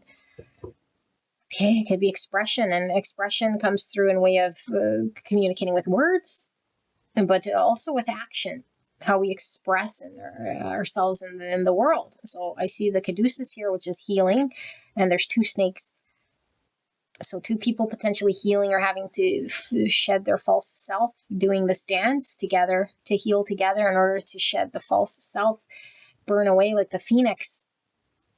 Maybe they have to work on their communication. It says messages here, number 20 or number 2 again. I didn't even notice that. So I have 2, 2, 2, 2. Oh my goodness. Okay, open up. You're being asked to open your heart to another and let down your walls and trust that they want what's best for you. Your life will open up in wonderful ways once you decide to open up. Okay. Time for a nap. 24. Or number 6 again. We see the fox. Fox is tricky energy. It's potentially not being authentic, or it could just be having to think on our feet. This fox is sleeping on the moon. Moon's about feelings, intuition, feminine energy. The stars about Aquarius, lots of Aquarius coming through here, you guys. And Mercury is a ruling planet for Gemini and Virgo. And I was feeling a Gemini energy, from the swords.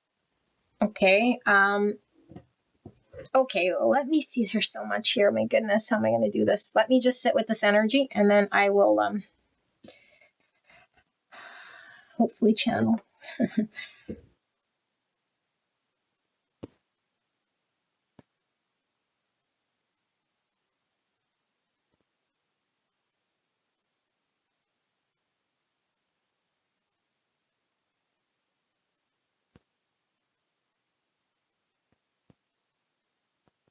Okay, beautiful people. There's one predominant energy, and so I'll try to keep it sort of grouped so that it makes sense, but stay, for a bit, because it might not sound like you in one piece, because there's a lot of viewers here, but I assure you what I'm reading here is exactly the energy here, because it's coming through very clear. Okay, so for the bulk of you, I think this is your person who you're dealing with, but you could crisscross it. Okay, but for some of you guys, it could be your own energy. Okay, like I say, but I always got to really hammer this home, because it depends on how you're going to intake this. Okay, now let me read about this sort of potentially being your person. Okay, there is this involvement this person has in their world right now, in a situation, and it could be with a person that they've invested their time with. And this person is sort of boxing them into a known way of being that they're used to, and they're being called to push themselves out of their comfort zone. And so the more they engage in the way that is their false self, or their past self, or the old self that they're trying to still upkeep, the more poisoned they become in their world, because they're snuffing out a piece of themselves that's being called to express themselves. And that's like something that they could be suppressing on the 3D. Okay, but I feel like there's a realization it's not working for them on the 3D. And they're still sort of transitioning or shutting themselves out to opening up to the idea that they'll have to break out of this in order to expand. So there could be some hesitation here. And with Moon, it could be they're just lying to themselves still, is kind of how I see it.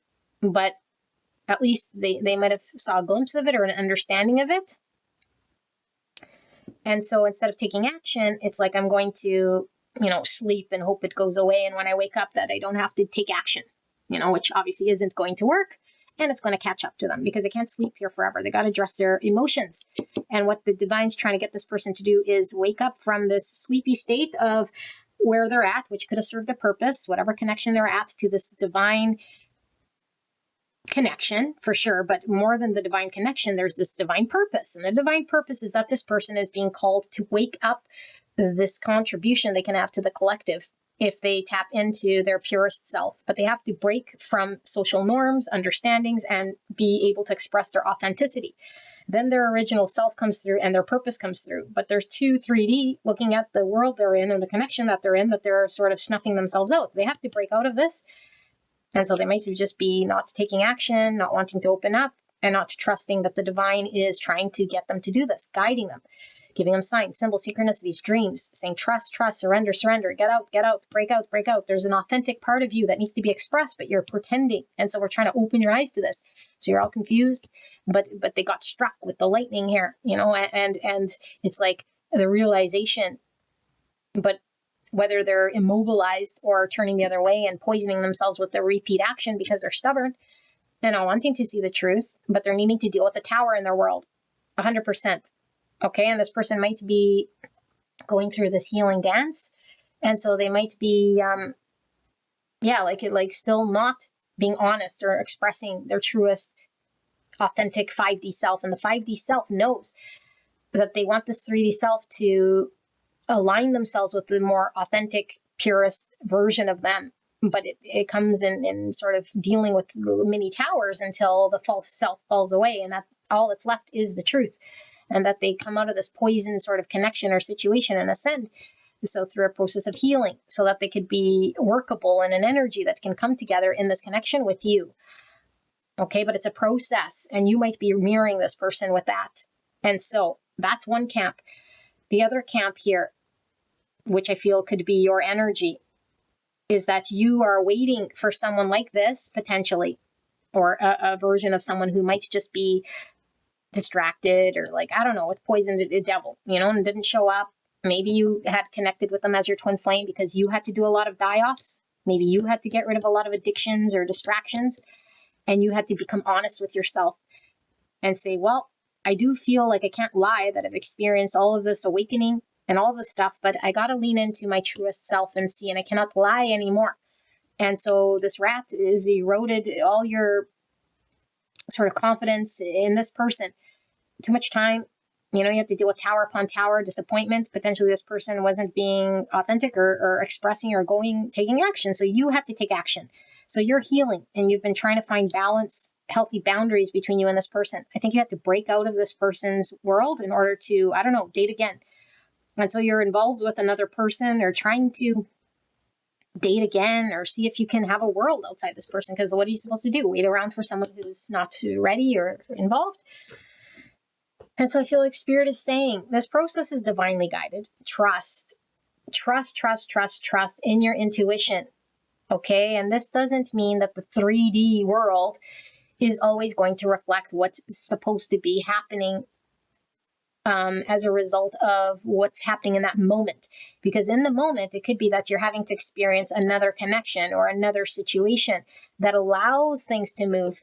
Because with Saturn, it's a process here, and we might have to sacrifice certain things and experience certain things in order for there to be a shift. But you're divinely protected and guided. You're being called to have trust. So if you know who your twin flame is, you might be trying to shift yourself in a way here and engage yourself in a way here with convincing yourself that there's someone else or something else, some other purpose. And it's saying, no. You know your purpose. Don't pretend. But yeah, if you have to make believe something in order for you to get encouraged, for you to be assertive and take action and speak your truth, then you might have to go through a process. But really, Spirit is saying, trust in your intuition and trust in your authentic voice. Don't listen to the voice that's hurt or the voice that wants to pretend to see something because the egoic self or the self that's traumatized and unhealed is like more hung up on the vision of what they wanted to see for the future. And it's like, at all costs, I see this vision of the future, and this other person who I thought's my twin isn't doing it, and I need partnership. So therefore, I'm going to choose this false twin flame and then break myself off here, which we think, okay, is divine will, and I get to choose this thing. But it's like, we're just going to come full circle back to poisoning ourselves and knowing that, I was supposed to actually maybe experience something here that was burning off ego's traumas rather than be more focused on the vision I had wanted rather than what the divine wanted me to do. Because you're being divinely guided down a path. And the only time we know that we're surrendered and listening is when we feel bliss. And we feel, we don't feel it's heavy to carry, because what's for us doesn't cost a thing. We're not resisting, fighting, trying to uphold, trying to keep up something, some illusion. We're working with the truth, capital T, not a perceived truth, not what we want it to be, not what we think we desire to see in the future. And so therefore we're willing our way, even though what we're being called to do is erode the false self, come into acceptance of a truth, flow with this, because there's a purpose for this person, and this person's purpose is to make collective impacts here in the collective in regards to, expressing some form of truth, maybe sharing their experience, some form of contribution that this person can do here, only when the false self falls away. But if they're too busy focusing on like relationship or something, or something that's not where they're being divinely guided because they're very fixed on some sort of thing, then, that's still their journey and their lesson to learn. But I feel like they're kind of stalling out here. And they're being called like break through the mold of this thing, like don't sleep on yourself. You're lying to yourself about what you're saying. I don't know, like how you're supposed to feel or what it's supposed to happen, because that's what you want it to be or see, because there's confusion with this other person. And so therefore, instead of surrendering and dealing with where you were guided, you sort of started to deviate in some way. But I think maybe the deviation is required in order to burn off some more, for you to see a greater truth that you still didn't see. You had to experience maybe someone else or something else in order for there to be authenticity. But I feel like there's a lying to self, not wanting to see something because maybe we're very stubborn in like what we think we need to see or be. And until we transmute it and we're born again and allow things to fall away, we'll continuously sort of suffer here. So all of this to say, we're ascending,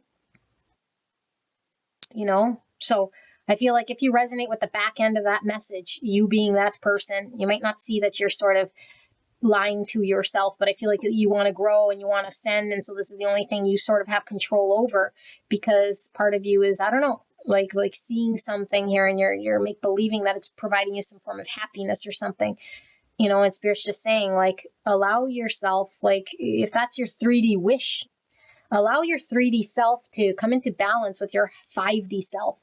That's what the journey is about.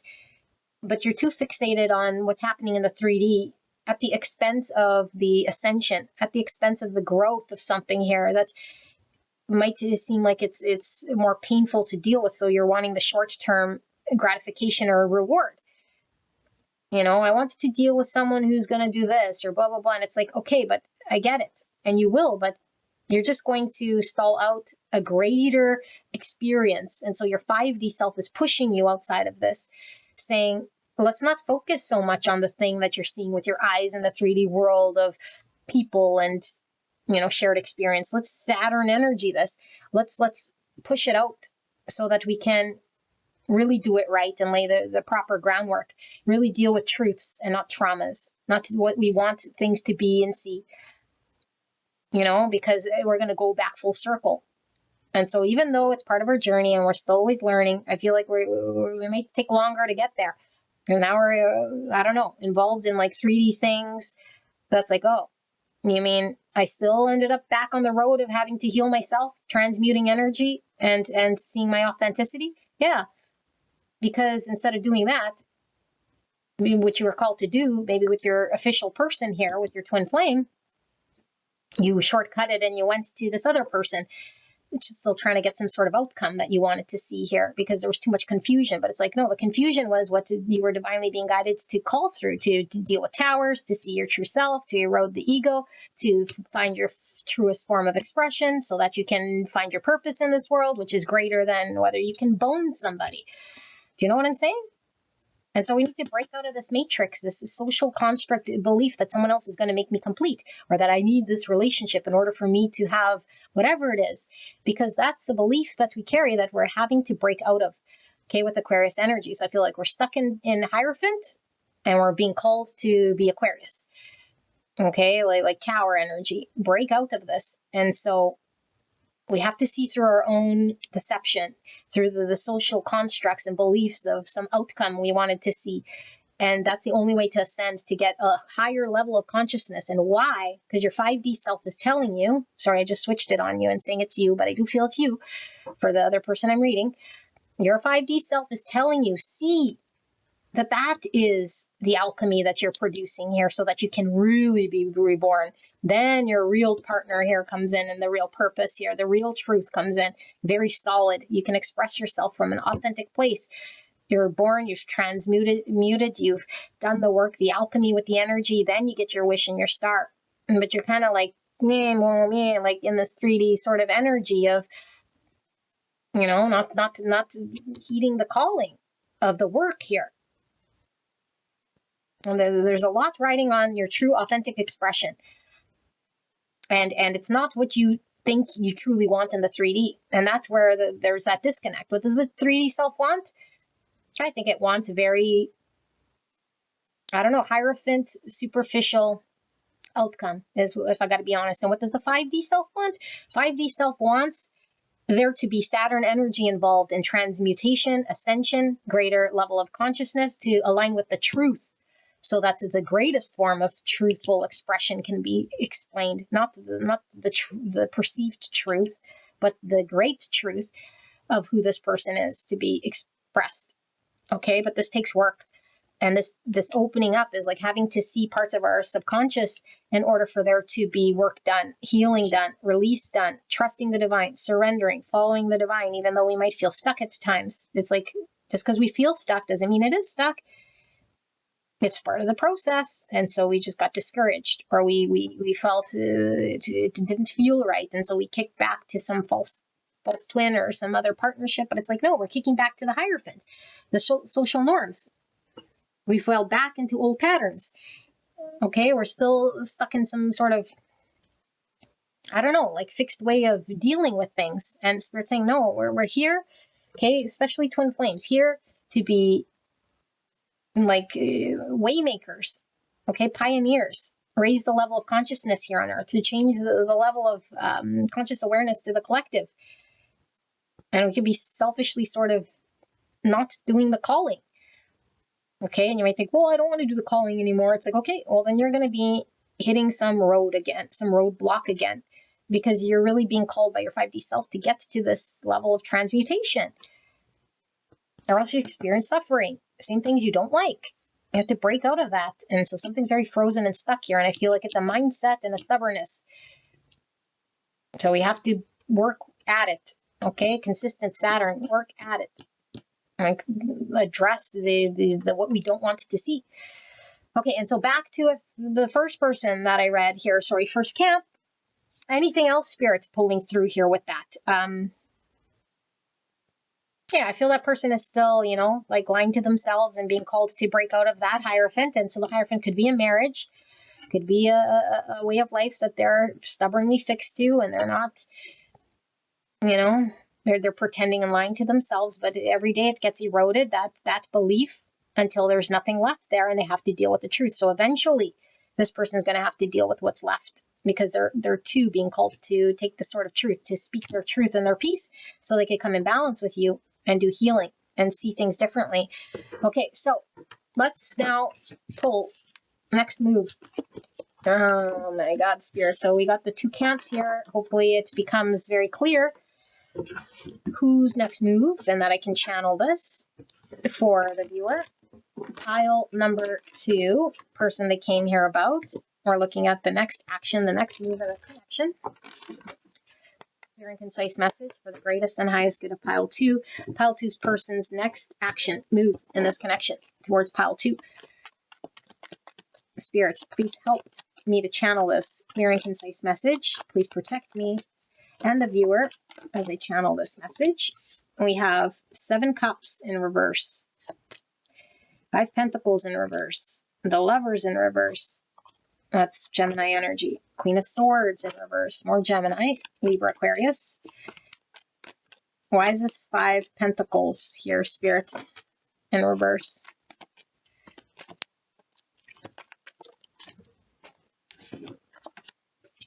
And we're using the after tarot. So I feel like there's so much. I wish I could just send it off to you guys. I feel like I'm not doing this enough justice, because there's so much.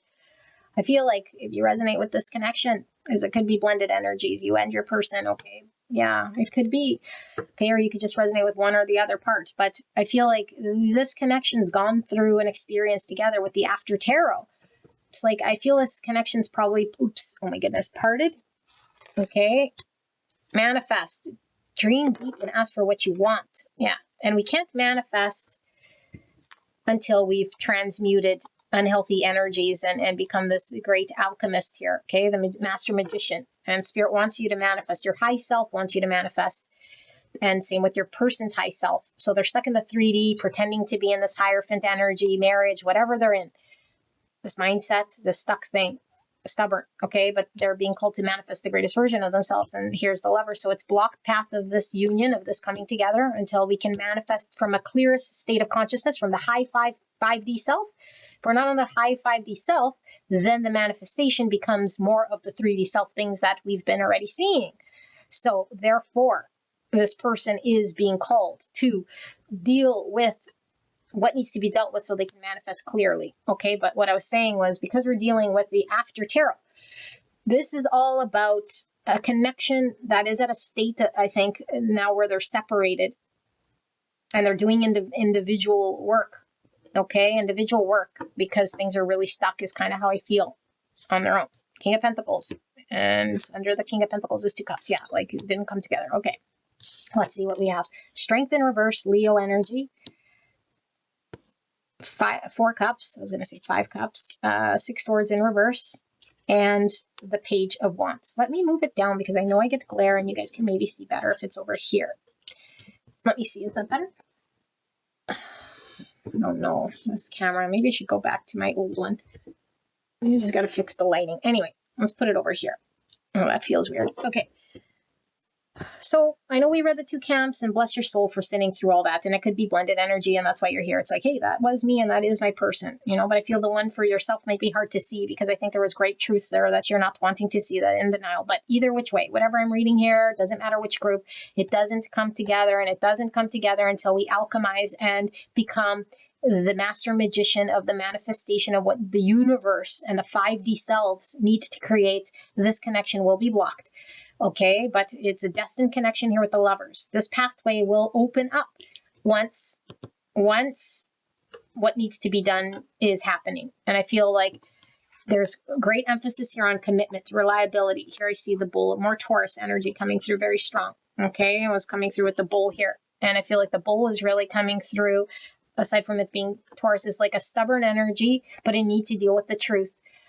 But I feel like whichever camp, again, is like we're fixed on the traditional version of myself. So what society wants me to be, or my mindset that I've always used, or some earthly way of being that is very limited, and we're being asked to be Aquarius.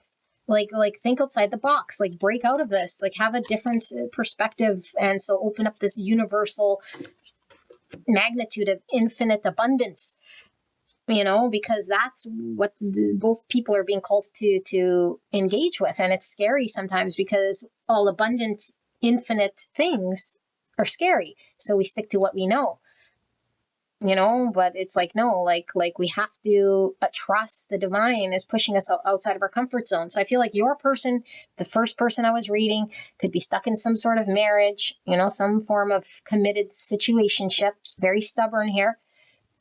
And it's like you couldn't come together with this person at the expense of emotions. And so both of you guys are unhappy.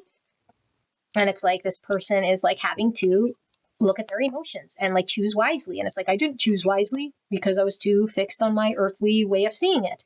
And the other person who I read, which was you needing to open your eyes and potentially because someone was stuck. And so I went off and I deviated. It's like, instead of dealing with something that was like the stubborn need for the commitment or the stubborn vision I had of what it was that I needed, that I'm seeing relationship at all costs. And so I'm dating around here, but it's like a relationship that is going to bring to you the right cup that the universe wanted you to experience when it comes to love and emotions and a partnership, like the actual partnership, because we got false twin flame and twin flame. Do you want to just experience a relationship for the sake of relationship? Or do we want to experience the right person because we're meant to experience the right person? I think we're forcing a relationship because we have an unhealthy understanding of what it means to be loved, because we need to work on self-love and choosing wisely. So we're confused. We're confused about our own self-value. We're confused about how to be whole and complete. We're confused about where love comes from. Okay, because love is how you engage with everyone and everything. And we have a misconception here socially that love means 2 people in love doing romantic things. No, that's a form of love, yeah. But until we learn about love, like actual unconditional love thy neighbor, okay, like love for all of God's children and humanity, then we connect with something, then we find this. Because if we can't see it like this, then we're in a low state of consciousness. And what Spirit is saying is, Spirit is trying to uplift this person into a higher ascension, because sure, they can experience just like everyone else, you know, conditional love and traumatized love and a whole bunch of this. But do I? If they've already experienced this in every single past reincarnation or experience, it's like, no. Spirit's saying there's a true depth of emotion here, a true finding the one, coming into union and balance. And it could certainly be with your twin flame, because I feel you have a twin flame here. You're on some sort of twin flame journey. So do you want to be here? You're trying to manipulate yourself into finding this, but you're jumping the gun instead of choosing wisely here. because you got all confused about your person not showing up, this, that, and the other. So now I'm going to date around, or I don't know, whatever you did. Okay, whatever you did, I don't know. But we're not clear, and we're not clear where that other person is because this person's still not committing or still in their relationship or whatever. They didn't provide certainty. And so now I have my boundary, but every time I see this boundary, I get really irritated because the boundary is resistance, and we're resisting the change. And so we're putting it on someone else. It's like, Linda, calm down. This boundary is not seeing a truth. And the truth is my own honesty in regards to self-expression and seeing the authentic self of myself is what's going to allow for this transformation, which I'm being called to do. But instead of leaning into this, I'm in fox energy, sleeping on the moon, putting a boundary and saying, until they come correctly, I'm going to go sleep with Peter and Paul. No. Why is Peter and Paul up in your mix? Why are you resisting this person in a way here that isn't still working on the transformation? Because it doesn't have to be this or that. Okay, there's you're being called to lean into some form of truth and expression in order for there to be a transformation shift. And you're not seeing it right now. You're just seeing a very 3D version of what's happening with this person and then saying, if I make myself unavailable, I'm more attractive. And then this person's going to want to be pulled by my energy. That's still very 3D-ish. It's yes, but that's not a long-term solution. They might be pulled and then you experience failure. Okay, because the road's still blocked. They might be pulled because it's ooh, this person's playing hard to get, and you're ooh, okay, they came back. But it's that's not working. What you need to do is really transform.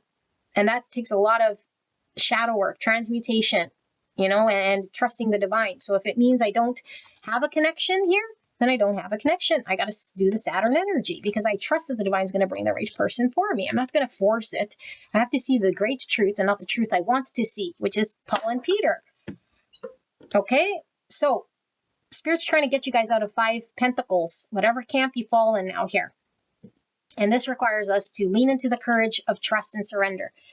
Do both these people want each other? Okay, whatever camp you're in. It doesn't mean that both those camps come together. It could be your connection on both sides, but it could be, whichever one you fall in. Does your person want you? And does this person want that other person? Yes. They're holding themselves back. Okay, they're holding themselves back because they're being called to deal with a greater truth.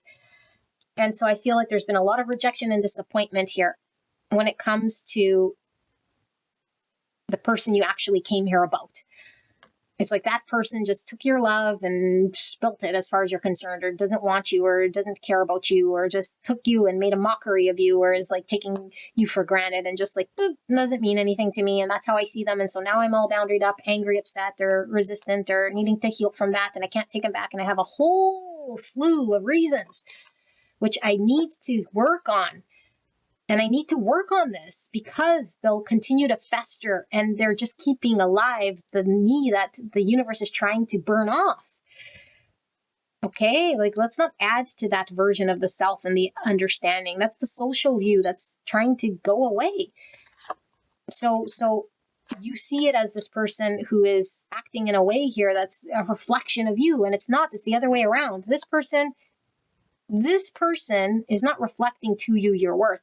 You're reflecting to this person, what you're seeing in that person is how you see yourself. So it's hard to be mad at someone, or it's hard to be hurt by someone when we know what we're seeing out there is really stemmed from within. It's if I know my own value and I know that I have a real self-low understanding of myself, but I know how the universe works and that the people around me out there are going to be a reflection of what's going on in here, then it's hard for me to be mad at this person because all they're doing is what I would expect them to do anyway, because I don't know any better, And so the universe is saying you believe that this person is rejecting you. You believe, and that's not true. They're not rejecting you. And you could say, yeah, but they did because I did this. I reached out and they turned me down. And it's okay, you're 3Ding it. You're thinking that person is doing all this stuff on their own accord. And it's they kind of are, but they're not when it comes to the universe. And the universe is saying, all we did was make this person mirror back to you something that the universe wants you to transform. something that the universe wants you to see, which is self-work, so that you can become honest with who you are in self-expression, so you can get clear about this path. Okay, you're on a destined path, and right now you're kind of deviating and off course, and Spirit's saying, get back aligned. You're being asked to transform, and you can only transform when you take this truthful approach. Okay, and so we got to stop seeing the person you're engaged with as the person who created the problem or what's going on in 3D as the problem. No, you have to make the change in the choice. Then this person changes, I assure you. So if this person is dealing with a third party or like just not interested in you, it's because of you, especially in this reading. Okay, if you're here and you're a twin flame, or we're reading a soul connection, this is how it works. I'm not just reading for any Joe Schmo here. Of course, people have their independent free will, but in a soul connection, souls are intertwined. So when I move, that soul moves. When I'm stagnant, I'm stagnant. When I'm in shadow, they're in shadow. It's a mirror. And so if this person is acting naughty and rejecting, it's because your energy is that in which is naughty and rejecting in some capacity. And it's mirroring it back to you. The universe just keeps showing you back to you what you want to see. Okay, so the 3D wants to see partnership. The 3D wants to come together. Okay, but the 5D is saying there's something greater, and you can get this, but we have to do the work to get there. Okay, now back to the person. And the person is in a connection, in a third party. They're rejecting. It's because they need to learn about self-love, and it's like they're sabotaging their own self emotional gratitude and satisfaction in order to upkeep a hierophant and some form of version of themselves, stubbornly so. And they're being called to get out of that. And they're stuck in that 5 swords, but it's like they can't be in 5 swords very long because they suffer. One, they're not emotionally happy. They're being called to work on their self-love. And then they feel like this, like shit. In 5 pentacles, they're being called to come out of this 5 pentacles. Or they can just navigate constantly in the sabotage mode of the 5 swords. But they're being called to do 6 swords and get out of that relationship, get out of that staleness, ascend, so that they can come together with you and find emotional happiness and harmony with someone who will be balancing them out emotionally, not to be stuck here. So they're being called to move out. Like, look, they're leaving someone behind here in order to explore. But it's like, I don't know, there's like this,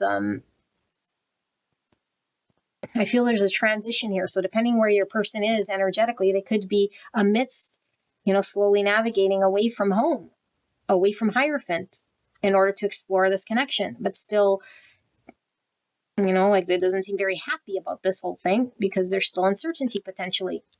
And maybe they think that you're not wanting to come together, but they're being asked to manifest. And so this destined connection is one in which we're having to do work and be honest with self. Okay. And so we have to choose wisely, and we got to get out of the confusion. And so if someone is providing confusion, that just means I'm mirroring out there back to me my own confusion. I'm not choosing wisely. So as long as I'm unhappy, as long as I'm confused, as long as things aren't clear, then I did not choose wisely. I can't say it was this person. Nope. Okay. And so you're going to find happiness. Now, I'm not saying that it's only this person that's going to bring you happiness, even though I do feel with Twin Flame is meant to have a union here, unless it's not. But I feel like this lover is talking about destined partner. But let's just say this person has their free will to do what they need and they're dragging ass. Then it's like, yeah, but you still don't, like, you still have to go through your journey regardless of what they do and find your 2 cups. And your 2 cups of Peter and Paul, which I keep calling, you can't jump the gun there. You still have to choose wisely. You still have to find clarity. You still have to deal with the confusion. You still have to deal with the situation in a way that allows for there to be authentic expressions, for there to be a transformation. So it still matters how you put up boundaries. It still matters how you engage with this other person. Because I feel like you're still not choosing wisely. And I feel like instead of trusting and being courageous and trusting the universe and divine guidance, we're sort of thinking about wanting love in some way, but it's at the expense of learning about self-love, filling your own cup, thinking someone else will do this, that, and the other. And it's like, no, your belief is not right. And so the universe keeps saying, like, Do you want to manifest the thing that you say you want? Okay, 5D self, your highest version of self knows what you want. And it's saying, if you want this, then we're keep guiding you back to deal with what you have to deal with first, which is, how do I fill my own cup? Okay, then you can manifest your destined partner. Okay, but you have to do it in order that the universe says the manifestation must happen. Otherwise, you're stuck with that other person, learning again another thing, but part of your journey that maybe you had to learn. Okay, but just so you know where you're at. Where you're at is lying to self in some way here by not addressing the thing that you're being called to pick, because you're seeing an outcome here of another person filling your cup. Really, it's all about self-love, filling cup, being courageous, surrender, so you can manifest. Okay, not being fixed, and breaking out of that social understanding you have, upbringing of maybe what relationship means, or what a commitment means, or what partnership means. Like, those are all like made up man stuff. Okay, so we're divine light beings. We don't have any rules, laws, and all of that stuff. Yes, we want to be ethical when it comes to how we engage with the laws of the universe. Do unto others as we want done unto self. Love thy neighbor, for sure. But there's no such thing as like man-made laws written, like that sort of thing, or like what we tell ourselves like traditionally is a thing we have to do or be, or that makes us happy. Like culturally, it's like we see in the movies, like, oh, the relationship is what brings you joy and fulfillment. It's like, no. Once you tap into your divine nature, then you see there's a free-for-all here of people that you can choose from that will bring you different aspects of yourself. Not feeling left out. You have to learn that lesson to get there, or else you're just suffering and keeping perpetual low states of consciousness on earth. It's like, no, we're being called to raise above that. No longer just settling for this type of a connection. Stop settling. Do the work. Okay? So, next move here is all about the person who's stuck in some form of, marriage or person. I feel is transitioning slowly, still a little unhappy here about where he's at. Being called to explore, being stubborn, being stuck, learning about self-love, rejecting you in the meantime, or so you see it that way. Okay, and then you, if you're on the other camp, you're kind of learning about what is a healthy boundary even mean, and is a boundary resisting what I'm actually being called to do? Am I just using this as a form of keeping myself back from being vulnerable and expressing myself and allowing myself to feel, regardless of where someone else is at, and dealing with these things, and what it is that I see out there, and how I'm sort of speaking to myself. And so you're being called to deal with this reflection and understanding. And I don't know that you see it, if I got to be honest. So I don't know. Your next move seems kind of stuck here. So no wonder your person is stuck. And Spirit keeps saying, well, the lover's path is always here. It's just blocked to manifest, and blocked here because of you gotta revisit. And so, like I said, you might be spinning your tires or spending time with Peter and Paul, and only to be brought back to this, to then be like, oh, I guess that cup didn't work. I guess Peter didn't work. I guess Paul didn't work. I guess, okay, I'm only now left with the one cup, which is looking at my own self-worth. And then it's like, yeah, and then once you fill the cup, then it's like, oh, okay, now a relationship comes in. Now this person, now I manifest, now the divine, now everything's turning, But right now it's not turning, and I'm not happy with the universe, and I'm kind of lying to myself, pretending it's fulfilling some part of me, but it's really just, no, it's not. It might just be temporarily in the pentacle realm that you, I don't know, get touchy-feelies, but what is that doing for your ascension process? I don't know. Only you know. Okay, so beautiful angels, this is your reading. If you're drawn to another pile, I will see you there. Okay, bye-bye. Hello. Gorgeous angels. Pile number 3 before tarot. Hopefully you guys can see that.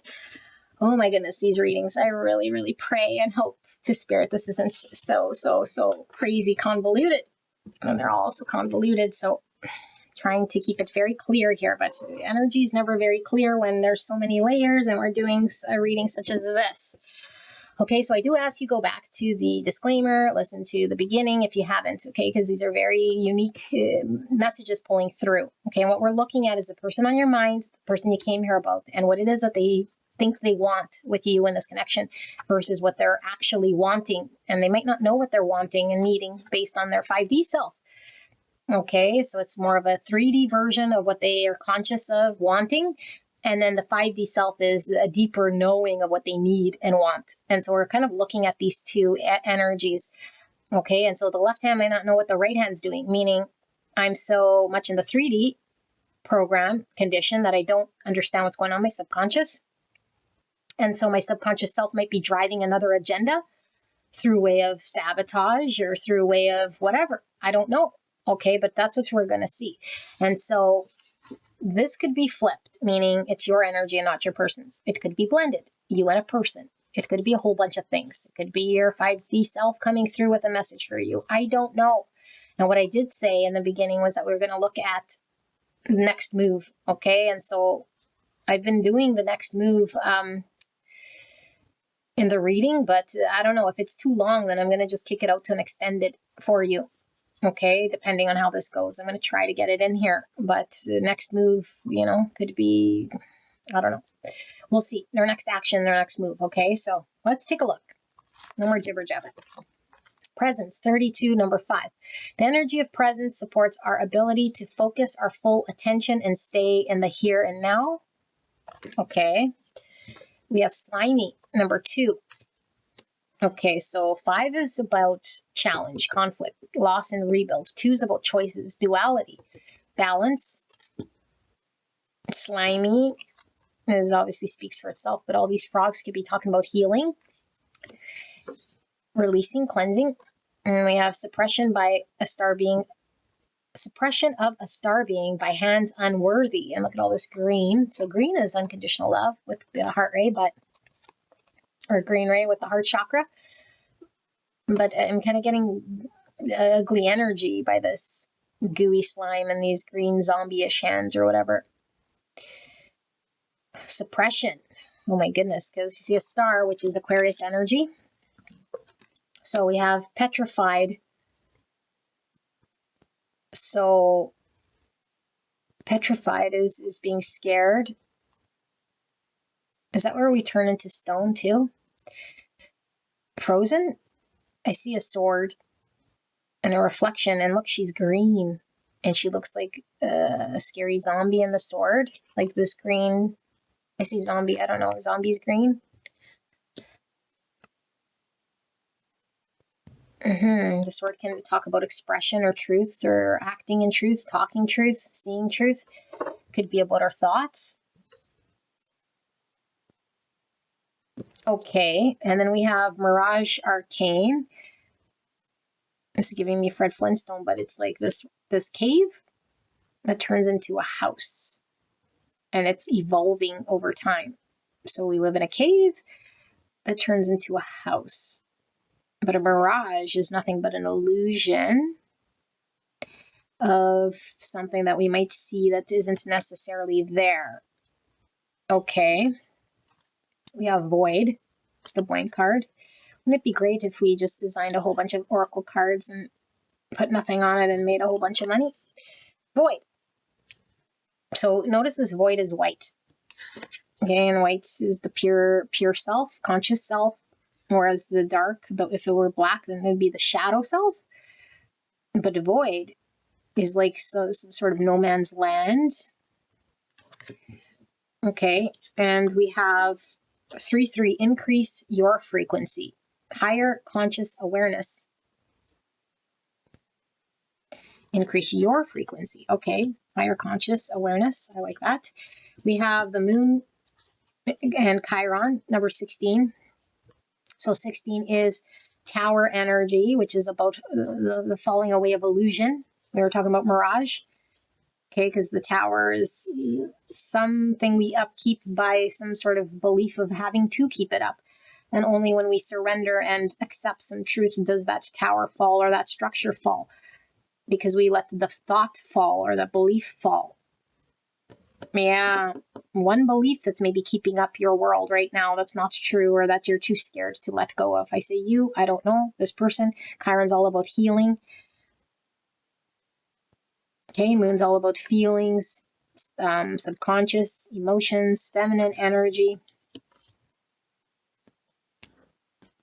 16-7 and 7 is Chariot, which is integrating shadow. It's also Tower energy, which we got a lot of here already. Faith, wisdom, reflection, understanding.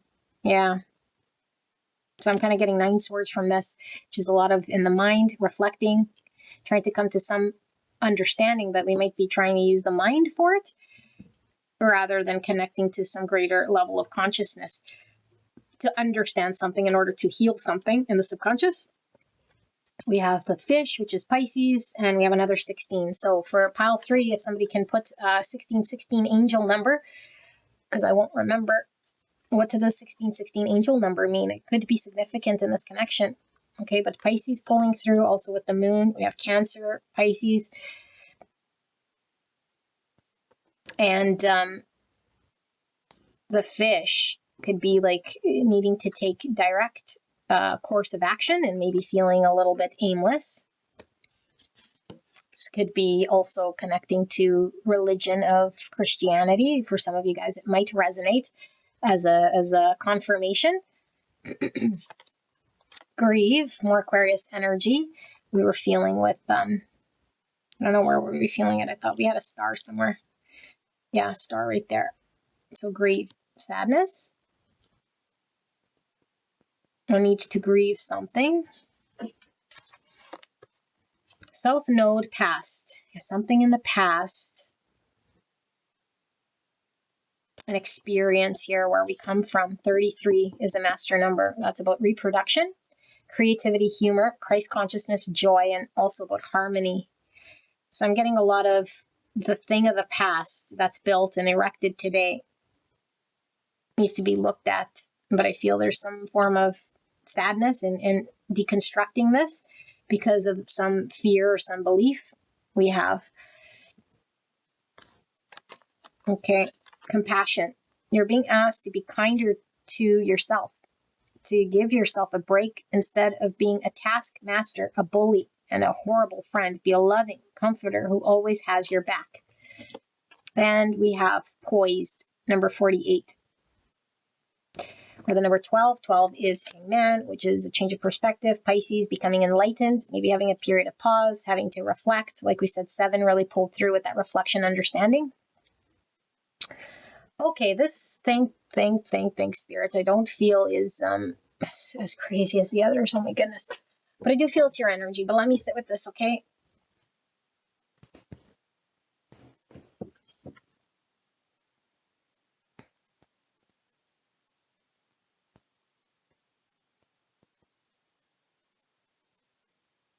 I do want to read Poised. I don't generally read this, actually. I don't think I've ever read from this book. But on any video. But I have a feeling there's some message here that we're needing as a takeaway before I start to channel. 48. It says, essential meanings, being ready, bringing something to light, and being at your best, confidence. Let's read the relationship message. When you're confident and happy in your own skin, you are ready for deeper, more intimate relationships.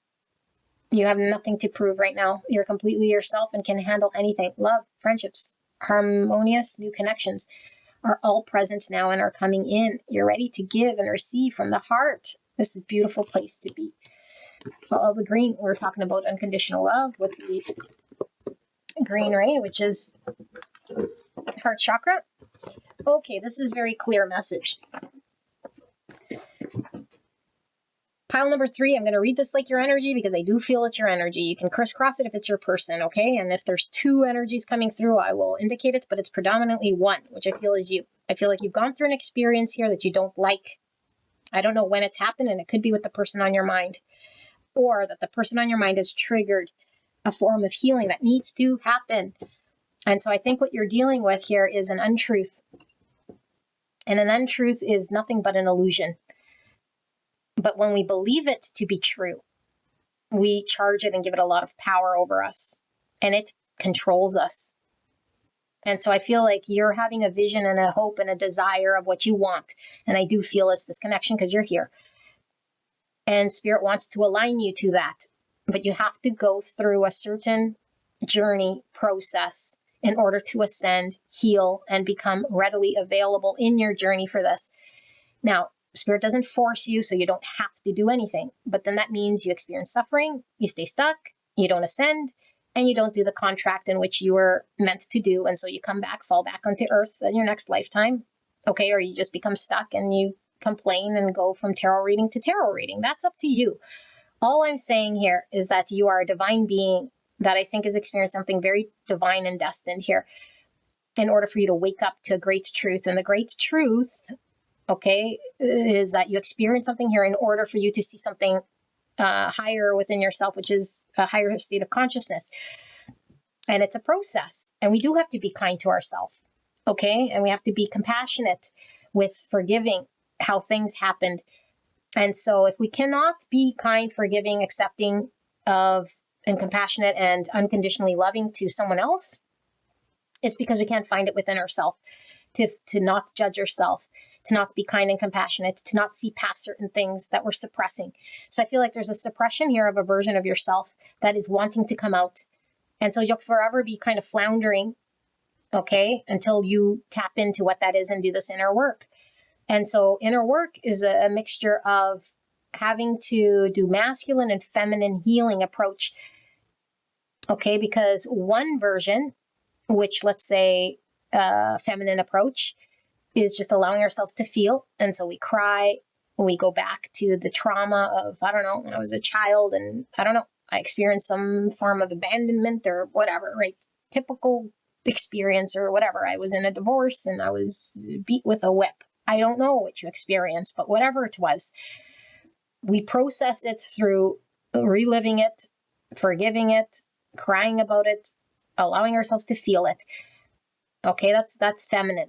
But all it does is change that situation in a way that was blocked in our energy system, okay, that was suppressed.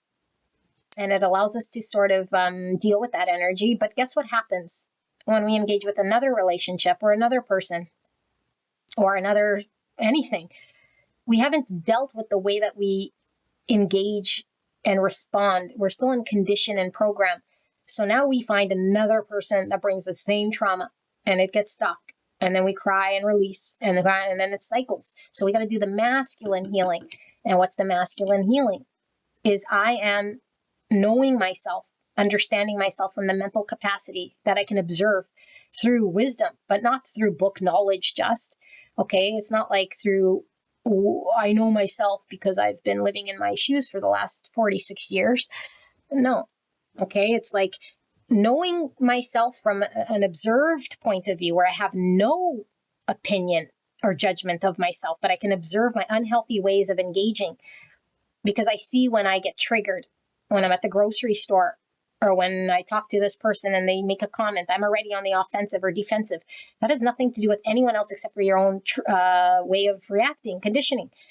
So the masculine form of healing is making space between you and your reactions and your triggers and your conditions so that you're very conscious of how you respond, engage.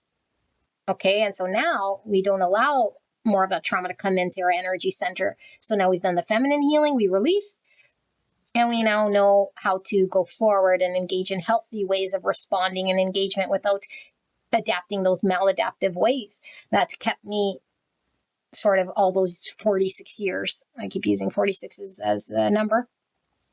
Okay, which is 10, all about transformation, ends of cycle. Also Wheel of Fortune, which is changing your fortune or changing the course of your energy, which we need to do.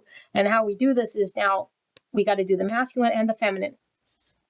Okay, now the analogy here that I'll use that I heard that works very well is like, let's say your house is flooding. Yeah, it's perfect because we have a house here. Okay, the house is flooded. And you say, oh my God, Linda, the house is flooded. The house is flooded.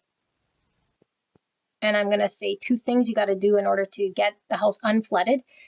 One, you got to open all the windows and doors to let all that water out because you can't live in that house when it's all flooded. That's the feminine healing. We cry, we let it out, or airing it out. Okay, but the house flooded because there's a pipe in there that's burst and it keeps pissing out water. And so we can't live with our windows and doors open with that water keeps flowing. We got to go to the source. And that source of water flow needs to be shut off. And that's the masculine healing. If we don't understand the trigger and the trauma or why that happened and gets to the illusion that we created of why there's the trigger and the trauma to cut it at its source, then we forever keep the water coming into the house and we keep our windows and doors and experiencing pain. Okay, so there's an illusion you believe. And this is normal. This is 99% of all of us are in this egoic belief of something that we think is true. And it's our own perception. And it has to do with yourself. And I think you're seeing that in this person because you're not seeing it in yourself. And so whatever you see out there is just a reflection of what's going on inside of you. And Spirit wants you to sit with the truth of yourself. See the ugliness in yourself. It's not ugly, but you're seeing the ugly person or the ugly situation or whatever it is that you see out there in that person. I'm using ugly. I don't know what it is. This person's hurtful. This person's mean. This person isn't doing the thing, or I see this triggering thing in this person. That's because the truth within yourself is that same version of you is either being suppressed, not let out to play, not accepted, not welcomed, not addressed. Okay, there's a suppressed version of yourself in that cave that needs to be hugged. That child needs to be hugged, and it needs to stay as long as it needs to stay so that it could be integrated into the light. Okay, and when something is hurt, we can't just rush it on its way and put a Band-Aid and say, okay, go now. No. And just because we spot it doesn't necessarily mean that it's fully healed. Like I said, we still have to do the work. So now I notice what the thing is within myself that I've been suppressing. And I'm going to address it and tell it could stay as long as it needs to, because it's the truth of who I am, and I'm willing to accept it, and I'm willing to talk about it, and I'm willing to not change it in a way that's going to force it. Now, can I lie and say that I love that about me, that I have this version of me that's not good? Not good. Again, there's no such thing as good or bad. I'm just projecting, and that's why we got to stop projecting and stop putting judgment, or else it won't want to come out of the cave. Okay, so if we don't see the trauma within us, we're judging, it's not coming out, it's in the shadow, it knows you're going to project. And so that repressed part of you, okay, this is all Carl Jung type stuff, okay, with the subconscious. So that suppressed part of yourself, your shadow self, is hidden, but it's creating havoc in your world. This is the self-node stuff. My past experience is manifesting in my outside world, and I don't even know it because I'm all traumatized in the shadow. And so I'm like responding in ways and being reactive and conditioned to program and respond how I do. And you're not helping yourself. Okay, so Spirit is saying that there is a need for you to look at your own shadow, and how you do that is without judgment and compassion and letting that repressed part of yourself, which the clue is whatever it is that you're seeing out there in this person or the situation that you don't like. And take it back to self. And now sit with that truth. Don't suppress it. Don't say it's not you. See, how is it being suppressed? Are you wanting to be more like this? Are you wanting to be less like that? And so you've been denying yourself that and saying, I can't be like that, or I'm not like that. Because we're all like divine beings. So we carry the infinite divine within us. So we cannot suppress certain parts of ourselves that want to be manifest. Okay. And this doesn't mean, I want to be a badass, let's say, and like hurt people. But that just means I'm suppressing a part of myself that says when I speak authentically, it might hurt people's feelings. And so I'm always trying to be nice. Well, you're suppressing a part of yourself. And so that goes in the shadow, the part to speak your truth because you don't want to hurt feelings. That's a suppression. And now it creates all sorts of havoc because you're out of balance. You have to accept the part of you that hurts feelings in people. You got to accept the part of you that's compassionate with people. You got to pass no judgment until it becomes neutral. And now it doesn't run the show. The suppressed part is going to run the show, and it's creating all sorts of havoc, and it's getting in the way of your future happiness. Okay, so I think whatever you experience with this person you don't like, and you need to heal from this. And healing from this is all about self-work. It's all about looking at the self.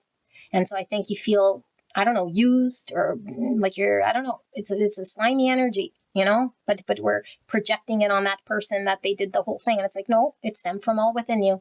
All of this slimy, ugly, blah, blah, blah, that's all within you, just like it is within me and everybody else. So let's look at it within ourselves, but we look at it through the eyes of compassion. And I feel like Spirit says, this is the reason why we're sort of aimless here. This is the reason why things aren't really flowing in a way that's allowing things to progress, because your calling is to do this work so that you can ascend.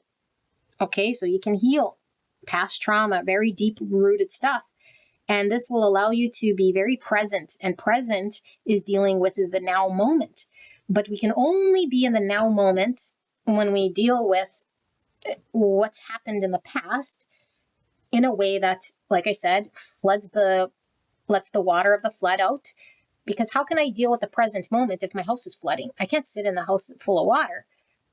And if I don't turn off the water, it just keeps coming. And I'm in this perpetual state. And that's why we say it's a sleep. It's a perpetual state of unconscious reaction. I feel bad. I'm suffering. I react. I'm bad. I'm suffering. And we're like keeping that alive. And Spirit's saying, well, let's be in the present moment, which is creating space between us and what's actually going on. Once we deal with the shadow self and the part that was hurt and triggered or shadowed long time ago when we were a child, or whenever we created that version of us. Because when we get trauma, okay, is even in fetal position. So this is telling me I have a 6 cups in reverse here, okay? An inner child wound, an experience that could have happened in adolescence even. But whatever it was, it is putting me in the, what is that? What is this called? When we go into, the child. Oh, fuck, what's the word? This is going to bug me. Fetal. Yes, fetal position. Okay, and so this is really giving me fight, flight, or flight fetal position, because whenever the trigger happened, or the trauma, the incident that created that shadow aspect that fragmented off into your energy, it's like it triggers this fetal position, meaning you react in the way that child would have, that child wasn't able to express. And so once we release, and a lot of people have this experience when they go through hypnosis, they're actually in this fetal position because they're reliving from that moment in time in order to release and transmute energy. And so it feels very much like at that point in time where it got cut off, that's trauma. It has to be slowly integrated, welcomed, accepted with compassion, with love, with non-judgment, in order for us to get out of this state. Okay, so I feel like it kind of is a void here with past work, shadow work, masculine, feminine, like I talked about, so that we can become present and conscious, so we can deal with situations and get more pointed. So this is when we know our truest self, and our truest self is one that now did the work. And as we know with soul connections, when I do the work, I'm then aligned with my destined future here, a vision of what I want, which could certainly be this connection. And if it's stuck, it means you're not your greatest version. You're not your purest self. And so you're in this perpetual void state, Spirit is saying, until you work on your higher levels of consciousness. So when you raise your frequency and your higher levels of consciousness, if you're in a soul connection, then the soul connection moves. Now this person isn't slimy, or this person isn't stuck, or this person also isn't mirroring you in shadow. This person most likely also needs healing. This person also most likely is doing something here. Okay, but don't be focused on what they did to you and what they're doing out there. No. It's all about your own honesty and truth of something within yourself that's being reflected back to you by this person. Keeps kicking it back to you. You need to heal this. Okay, and remember what I said with healing. It's non-judgment. And it doesn't come from the mind of what we know in books. It really, really doesn't. It comes from doing the shadow work, working with energy. And if we don't know how energy works, let's not pretend we do. Okay, so let's take a look. Next move. That looked like it was your reading, but yeah, it kind of is about your person, because Spirit's really kicking it back to you, saying you want your person to move. You want more of your progress? Then you move, and then this person moves. But it's all really up to you. If you stay there and kind of woe is me and your house is flooded, well, then that person is not going to do anything. So you have the power. Great news. I think that's absolute wonderful news. It's saying that there's hope for things to move. Because when you move, this person guaranteed is going to be doing their own sort of healing. Okay, so you hold the keys to movement, not waiting for someone to do something. You know, if you're waiting there with your bag of chips, waiting for them to message you or text you and saying, why don't they text me? Yeah, 7 wands, defensive. Okay, waiting for someone to fight for you. It's like, no one's fighting for you. You fight for you. No one's coming to save you. You're saving yourself. Okay, no one's pulling you out of misery. You're pulling yourself out of misery and suffering. No need to sit there any longer. Pile number 3. Okay, so let's see. What's the next move here then of pile 3's person? Let's keep it that way so that the message can be consistent. What is pile 3's person's next action towards pile 3? Next action, next move.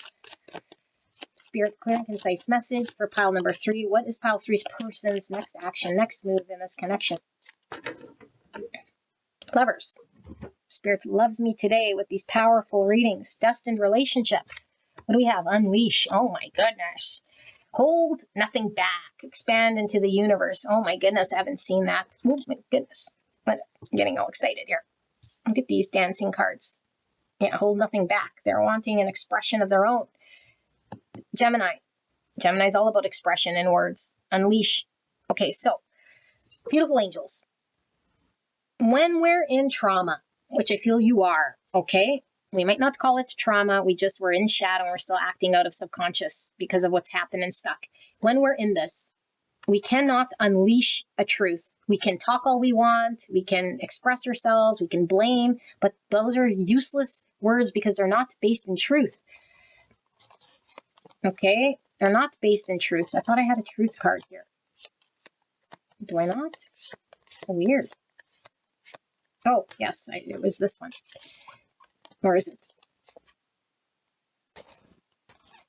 Here, truth. Okay? Spirit wants you to pick up the sword of truth. And look at how heavy this truth is to carry. It's because this truth carries the most weight. And there's only one truth. With a capital T. It's not your perceived experience. That is a form of truth, but that's a perceived truth. That's your projection. That's your experience. Okay? And everyone has that.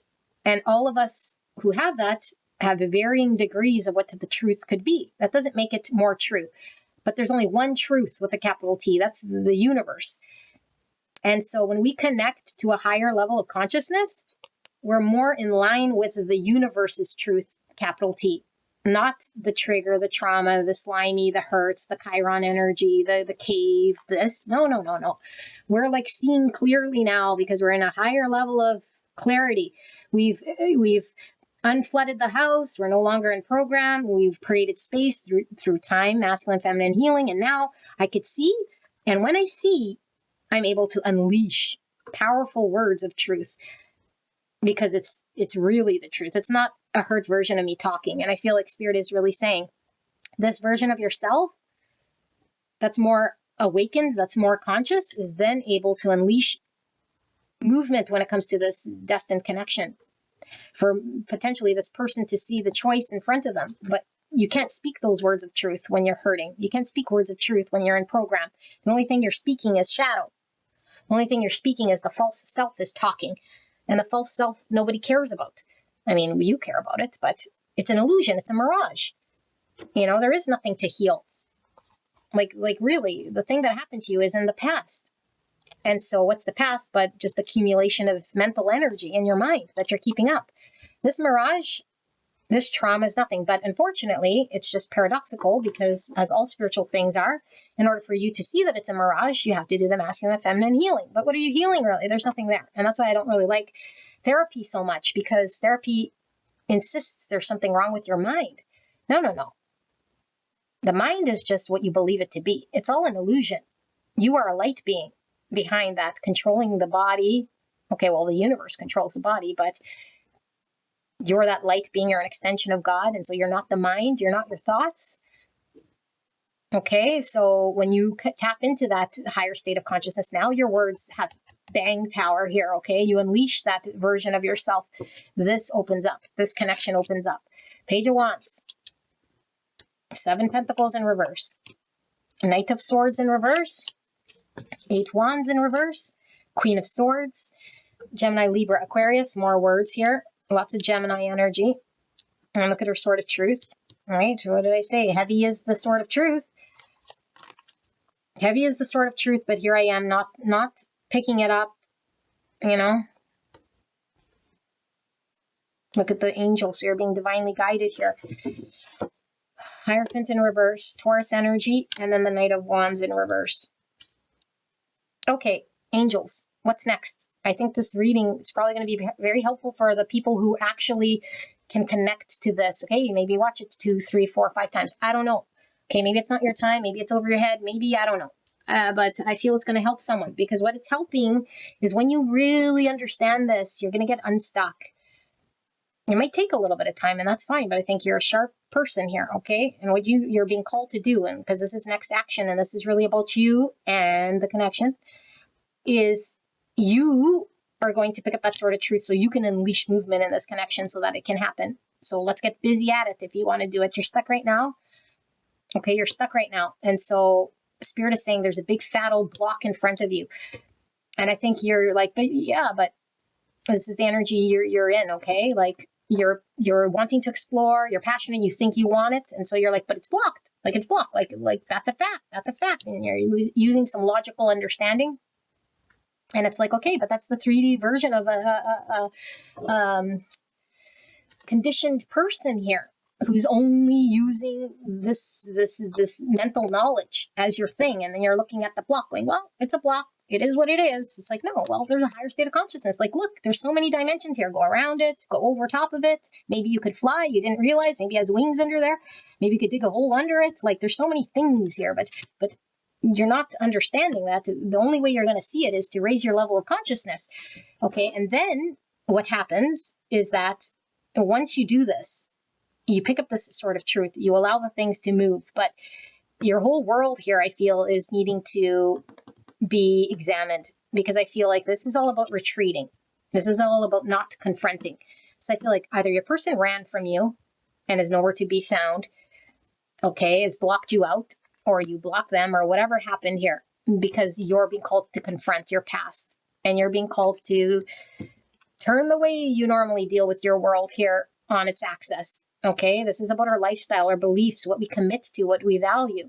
I feel like you're being called to examine this, okay, because I feel like what you're trying to pursue here is blocked until this is all dealt with. Like, we can't move forward, we can't have a breakthrough, we can't communicate authentically, no matter how much passion we have. We think we're talking truths, but we're really confused, because it's the trauma itself that thinks it has an idea or an understanding. And so we can't invest in a way here that produces fruit when we keep investing in the same energy that's unhealthy. So Spirit's like saying, surrender. Do not put no more energy into upkeeping the world that you have been here. You know, the world that's looking at the block, the world that's like, but I don't know, whatever energy you're in, I think you're really needing to stop putting energy towards that if you're not getting the results. Okay, now you could do what you want. Like I always say, if you want to go put energy in towards that, go ahead until you keep hitting that rock, and then you come back and say, Linda was right, or the divine was right. Linda has nothing to do with this, but Linda's reading was right. I need to go and I need to speak my truth here, because things are halted. And my person's not talking to me, or just completely removed, and they'll be forever removed. And it's like, I need to find my own empowerment.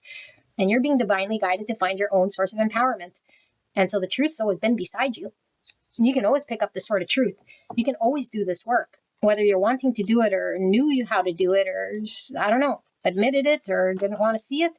It's up to you. Okay. And then you become very clear through the experience. There's a certainty and a clarity here. And then everything sort of turns, and then you can have breakthrough, and then you can find some form of commitment here in this connection of the lovers. Yeah, you're working through enlightenment, higher levels of consciousness and clarity. And the only way we can really get clear is when we're out of the cave, when we're not in program. So we could think we see something clearly, but we don't. Only when we're in a higher state of consciousness are we actually seeing clearly, because we're not traumatized, we're not acting at a shadow.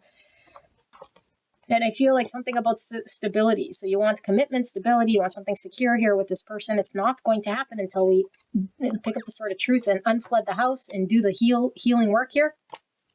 and not see this person as slimy, because as long as we see them as slimy, that means we're slimy on the inside, or we believe to be in some way. So the 5D self knows that you're not slimy.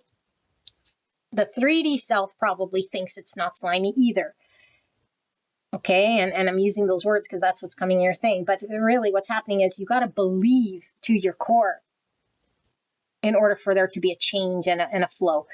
And right now you're acting out of sabotage, because deep down in the cave, you have a feeling of a sliminess that you're suppressing, that you're not even aware of. And you might even think, no, I feel perfectly pretty. And I don't know. You might have a very healthy external view of yourself, but deep down inside the cave is the monster. And that monster needs to be coddled and hugged and loved and dealt with here. Okay. And like I said, you don't have to invest years and years, because it's just a mirage, an illusion.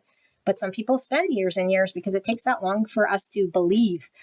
All you need is a good, healthy belief in yourself, stemming from the root of you, all of you, not fragmented parts of you. So you have to integrate shadows. Okay, this is all shadow work stuff, inner child healing stuff, through a way of masculine, feminine healing that allows things to move, allows you to be free. And so we can't be in a state of perpetual shadow work either, because that then isn't very spiritual, because we keep saying that we're separate from the divine and we have all this work. You're perfect as you are already, but you have to release and remove all those shadows, fragmented things that have the wheel of your life right now. But really, once you see it's just an illusion, a mirage, it doesn't exist no more. It's like, oh, I was always whole and complete. I was always enlightened. I always could see, but I was just blind because I was looking at all the particles, that were a mirage anyway, and it was clouding my judgment. Okay. So I do want to see what's going on with these lovers, because now I'm getting intrigued. One's on the floor. Why is she on the floor? And he's pointing at her. Look at this. She's on the floor and he's like, oh, I thought he was pointing. He's helping her up. Masculine's helping her up. I don't know what this means. Maybe it means your masculine healing has to work together with your feminine healing in tandem here in order to help each other out. And so we need to do the feminine part, which I said was the feelings part, and then the masculine part can take the hand, but we can't be solely focused on masculine energy of trying to change a situation prematurely without doing the feminine work of opening the windows, letting the water out, and then turning off the faucets. Okay. I hope this made sense to you guys. I'm trying to give you guys as much tools as you can here, because I feel your pain. Okay. So I love you very much. And if you're drawn to another pile, I'll see you there. Okay. Bye-bye. Hello, beautiful angels. Pile number 4, Starman Tarot. Oh, these readings. Wowzers. Okay, so I need you to go to the disclaimer, go to the beginning, because there's a lot there, and I don't want you sort of wandering over here prematurely and then leaving comments of things I've already answered, okay? Because there's a lot here. And so all I'm going to say is, if it's too long, I might have to do an extended in regards to this person's next move action, okay? But I want to be fair to you guys, so we may just put it all in one big, long video here, okay? But the main meat of this reading is all about the person on your mind. I'm going to put these here for now because I'm not using tarot just yet. Person on your mind. And what it is that this person wants with you in this connection. What they're consciously aware of, which is most likely their 3D self. They're consciously aware of what they want, okay? And then we're going to take a look at their 5D self and what they actually need or want, or what's really driving them, from the subconscious, from the shadow, from the 5D version of what it is that's going on. And so there might be two worlds going on. We might be sabotaging, we might be responding out of conditions that we're very unaware of. And so we could see sort of where this person might be going astray, or where there might be a disconnect between 3D, 5D, so that we can better engage with this person. But sometimes this pulls through as your own energy, meaning it's your 3D and 5D self. Sometimes it's a blend of both energies. You'll have to determine who is who. Sometimes it's multiple viewers, situations coming through, and I got to channel that as well. So just bear with me, but don't force anything to fit. And it should be message that reflects your connection. Okay. Which could take a bit to unfold here. So we're going to do the card layout. This is the best time to tap into your intuition to see if this is your pile or not. And then do not force messages to fit. Although, like I said, at the end, we might have a clearer understanding of what this energy is so that you can say whether this is your connection, past, present, future state, depending where it falls on. Okay, so let's take a look. Third chakra, number 3, the energy of the solar plexus chakra helps us to realize who we are and who we want to be, so we can set a course towards our goals. Okay. Interesting. For some reason, I thought I said third eye chakra, but the third chakra is solar plexus. I'm like, why is it third eye? Why is it orange? Weird. So maybe I'm seeing something that's not true in some way here. Yeah. And the solar plexus is egoic, okay? Because that's like our level of confidence. And the third eye is spiritual. And so the third eye is the truth with the capital T, because it doesn't have traumas and experience clouding its way. It doesn't have that in the filter, whereas the egoic version of us will have filter based on conditions and traumas, to our self-worth and our own sort of will and our confidence, rather than seeing through something here with the third eye, intuition. Yang, masculine energy, number 1. One's all about new beginning, potential, opportunity. But masculine is more ego. I'm getting a lot of yellow-orange, which is sun energy, masculine. Okay, that's Leo. Orange could be fire, like Aries. Not feeling a lot of Sagittarius. I'm feeling a lot of Leo and Aries. Okay, masculine energy, empowerment, and ego is really what's coming through. And fire, passion, potentially towards you. Okay, 72.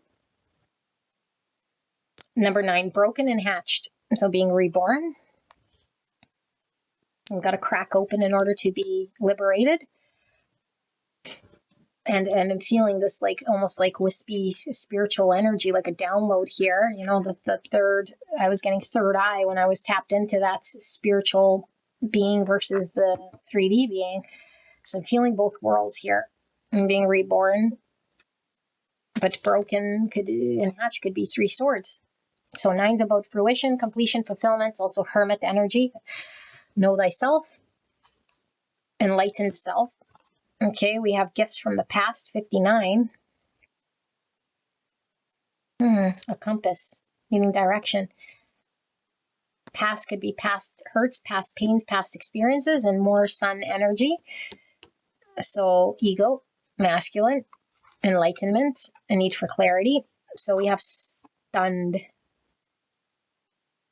So it looks like someone who got hit over the head with something, confused, or temporarily gaining their bearings, but looks like a lot of head trauma. So here we have solid state, and here we're sort of, so what I'm really getting is like the higher chakras here are sort of a little woozy or confused because we're still stuck here working on bottom chakras. Sorry, it's the way my mind is sort of going through this whole thing. But a stunned creature is incapacitated, can't move, and can speak only flatteringly. The creature automatically fails strength and dexterity. Saving throws, attack rolls against the creature have advantage. On the bright side, look at all those pretty stars. Okay, let's keep going. So we see teleport.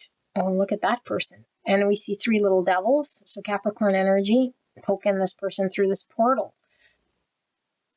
Through a portal, you're not quite on the other side. Yeah, I'm really seeing the division between the 3D self and the 5D self. The lower chakras and the higher chakras, the spiritual realms versus the more 3D realms.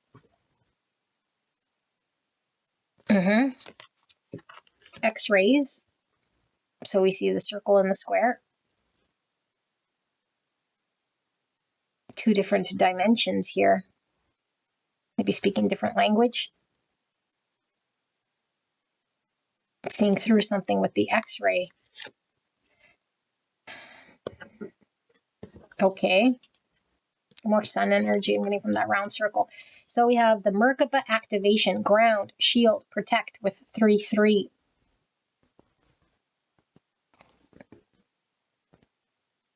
Okay. And we have Moon, Saturn. So Moon is feminine energy now. We have lots of masculine, feminine emotions, subconscious. 15 is Devil. Devil could be unhealthy patterns, ways of thinking, unhealthy ways of dealing with our emotions, potentially. And we see the scales of justice, which is Libra, having to find balance. So I'm being called to read this Moon, Saturn energy for you guys so that we can get a very good channeled message here for you guys in regards to this when I'm in the channel mode. 15. Primitive state, it says depression prevents you from moving forward to fulfill your needs and wants. Adaptive emotional maturity leads you towards greater emotional regulation and life satisfaction. Evolving, you exemplify emotional balance and skillfully integrate difficult emotions into your problem solving.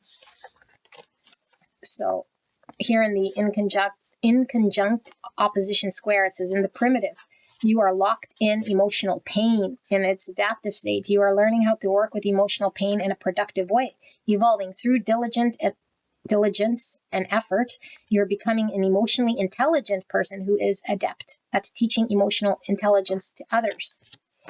Okay. So, Libra energy, I feel like there's more of a midway sort of state here with this person. 18, that is the Moon energy I'm getting. Emotions. You need to deal healthily with the emotions. Okay, 9 again, Hermit. Hermit is Virgo, but it's reflecting on self. And then the heart. And this heart is sort of see-through here, like this square. Yeah, like, are we too much in the mind, a square, when it comes to our emotions? Like it's empty in some way here. We're needing to fill our emotions, allow the emotions to be filled so that we could be liberated. This heart is like flying away here.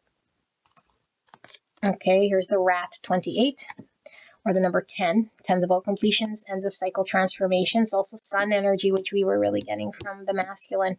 And Sun is about the clarity. Like I said, Rat, mouse, eroding at something, an annoyance. Could be a self-speak in regards to our confidence. Abundance, 7 cups, overflowing. Here's the third eye. Yeah, I was seeing third eye here. Here's the third eye confirming it's overflowing. There's a knowing of something that we intuitively know or that wants to be expressed or come out. But I don't know, like cups are all about emotions. These are all overflowing. Are we expressing? Need to express? Have they been suppressed? North Node, future. So where we're going. There could be a lot of hesitancy and change, future direction, making change. And we have bravery. You're being asked to make a tough decision that you've been putting off because of fear. The Moon, understandable. But you do have the strength and bravery to make this decision, and you will feel so much lighter when you do. So I'm getting strength, which is a lot of Leo. We're getting from the orange and all that. Sun is Leo energy, very strong. Okay, Cancer, Pisces with the Moon. Saturn is representative of Capricorn, which taps back into this Devil energy. I have a book I want to read that's coming up in my mind. I don't know what number it is, but it's Miss Merkaba. Although I probably could just use that book, but I don't want to. I'm being called to this one.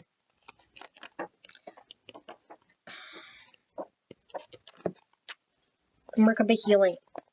Healing on all levels. As I open my heart to unconditional love and allow myself to reawaken to the ancient knowledge that lies deep within my cellular memory, I allow the Merkaba to reactivate and promote healing on all levels of my being. So I don't want to have to read all this stuff, but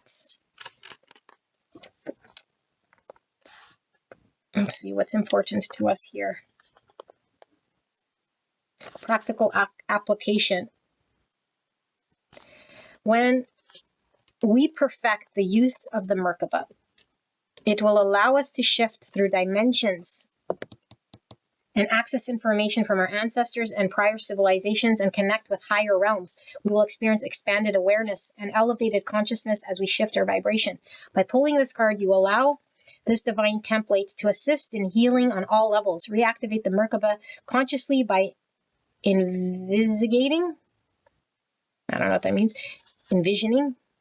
Oh, maybe that's envisioning. Envisioning its shape and seeing the two triangles or tetrahedrons starting to counter-rotate. As it spins, see it going faster and faster. Now place your whole self in the center of the Merkaba, absorbing all its energies. Ask for any healing that needs to be done at this time, and for as long as the issue persists. Remember, we are not restricted to time and place. Hence, we create this geometrical grid around our house, room, or bed and absorb the frequencies while we sleep. Okay, probably didn't have to read that part of it, but it all lines up. Okie dokie, thank you. The back. Okay. How do I sit here with this energy? Although it is very clear, and thank Spirit is in one predominant energy, and I do feel it's your person. So let me sit here with this. Okay. Pile number 4. Your person. You could switch roles if you think this is you, but I feel as a divine masculine energy, whether it's born female or male, doesn't matter, it's energy. And this divine masculine energy is healing, and I feel like it's healing the self-confidence. And he hasn't decided and chose this connection. There's a lot of devil energy, which is an unhealthy way in which he engages with his emotions.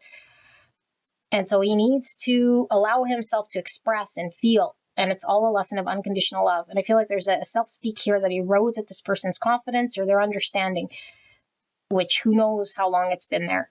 And so they're having to work through healing a part of themselves that would require them to transmute energy that's unhealthy into healthy energy so that they can become enlightened and have higher states of consciousness, so that they can see this connection from a more elevated perspective, so that they can make a decision. Because I feel like this person is hesitating on choosing this connection, but it's not this connection that's the difficult choice. It's this person has a difficult time moving on from the past because they're stuck in some thing that they're needing to heal from. And so this person could house a lot of elevated spiritual talents and parts of themselves that they can connect with here once they learn to deal with their lower chakra blockages. Specifically, we're dealing with the 3rd chakra, which is the solar plexus. Confidence, and there's like a sense of doership potentially here, so a need for control. And so there's a lot of mind over heart energy here. And so this is causing the illusion of, if I can control it, then I don't have to feel it. But it's really stemmed from like a pain of not knowing what to do with emotions and feeling out of control when we have to feel substance in our emotions. And so we're maybe void of emotions, or we might have been ignoring our emotions for some time. And so the universe is bringing this connection together in order for there to be balance, for this person to balance mind and heart. So on the 3D level, what they understand is sort of a hurt version of themselves. Okay, it's not very clear right now, and it's being cleared up so that they could be reborn in this conscious new person who can take action on this connection and be confident, but they don't see all that yet. Their 5D self wants to take action. Their 5D self knows that they're a beautiful energy here that could be confident to make change in their world and go after what they want and show courage. That's what the 5D self wants. But the 3D self here got sort of hit on the head with this connection as like, oh, they're stunned. One, they're stunned because I feel like they weren't expecting to feel what they feel for you. And these emotions are like, have a life of their own. But if I'm stubborn in my energy and have blocks and rats all my years of being, and now I'm like, I don't know, 64 years old, and all of a sudden here's my heart coming through. It's like, I don't know what to do with this. And they don't know because they're being awakened to deal with all these emotions, and it's overwhelming because, as we know, when we fall in love, you can't help it. You can't control something like this. It's not in the mind, or else we would go through a catalog and say, I want to fall in love with that person, because we're choosing it out of the mind. It doesn't come from mind, it comes from heart. And so the heart knows what it feels. And so here comes the heart feeling all sorts of emotions. And it's like, oh my God, like, look at this. Like, I think this person's about to bust a nut. And I just heard her aloud.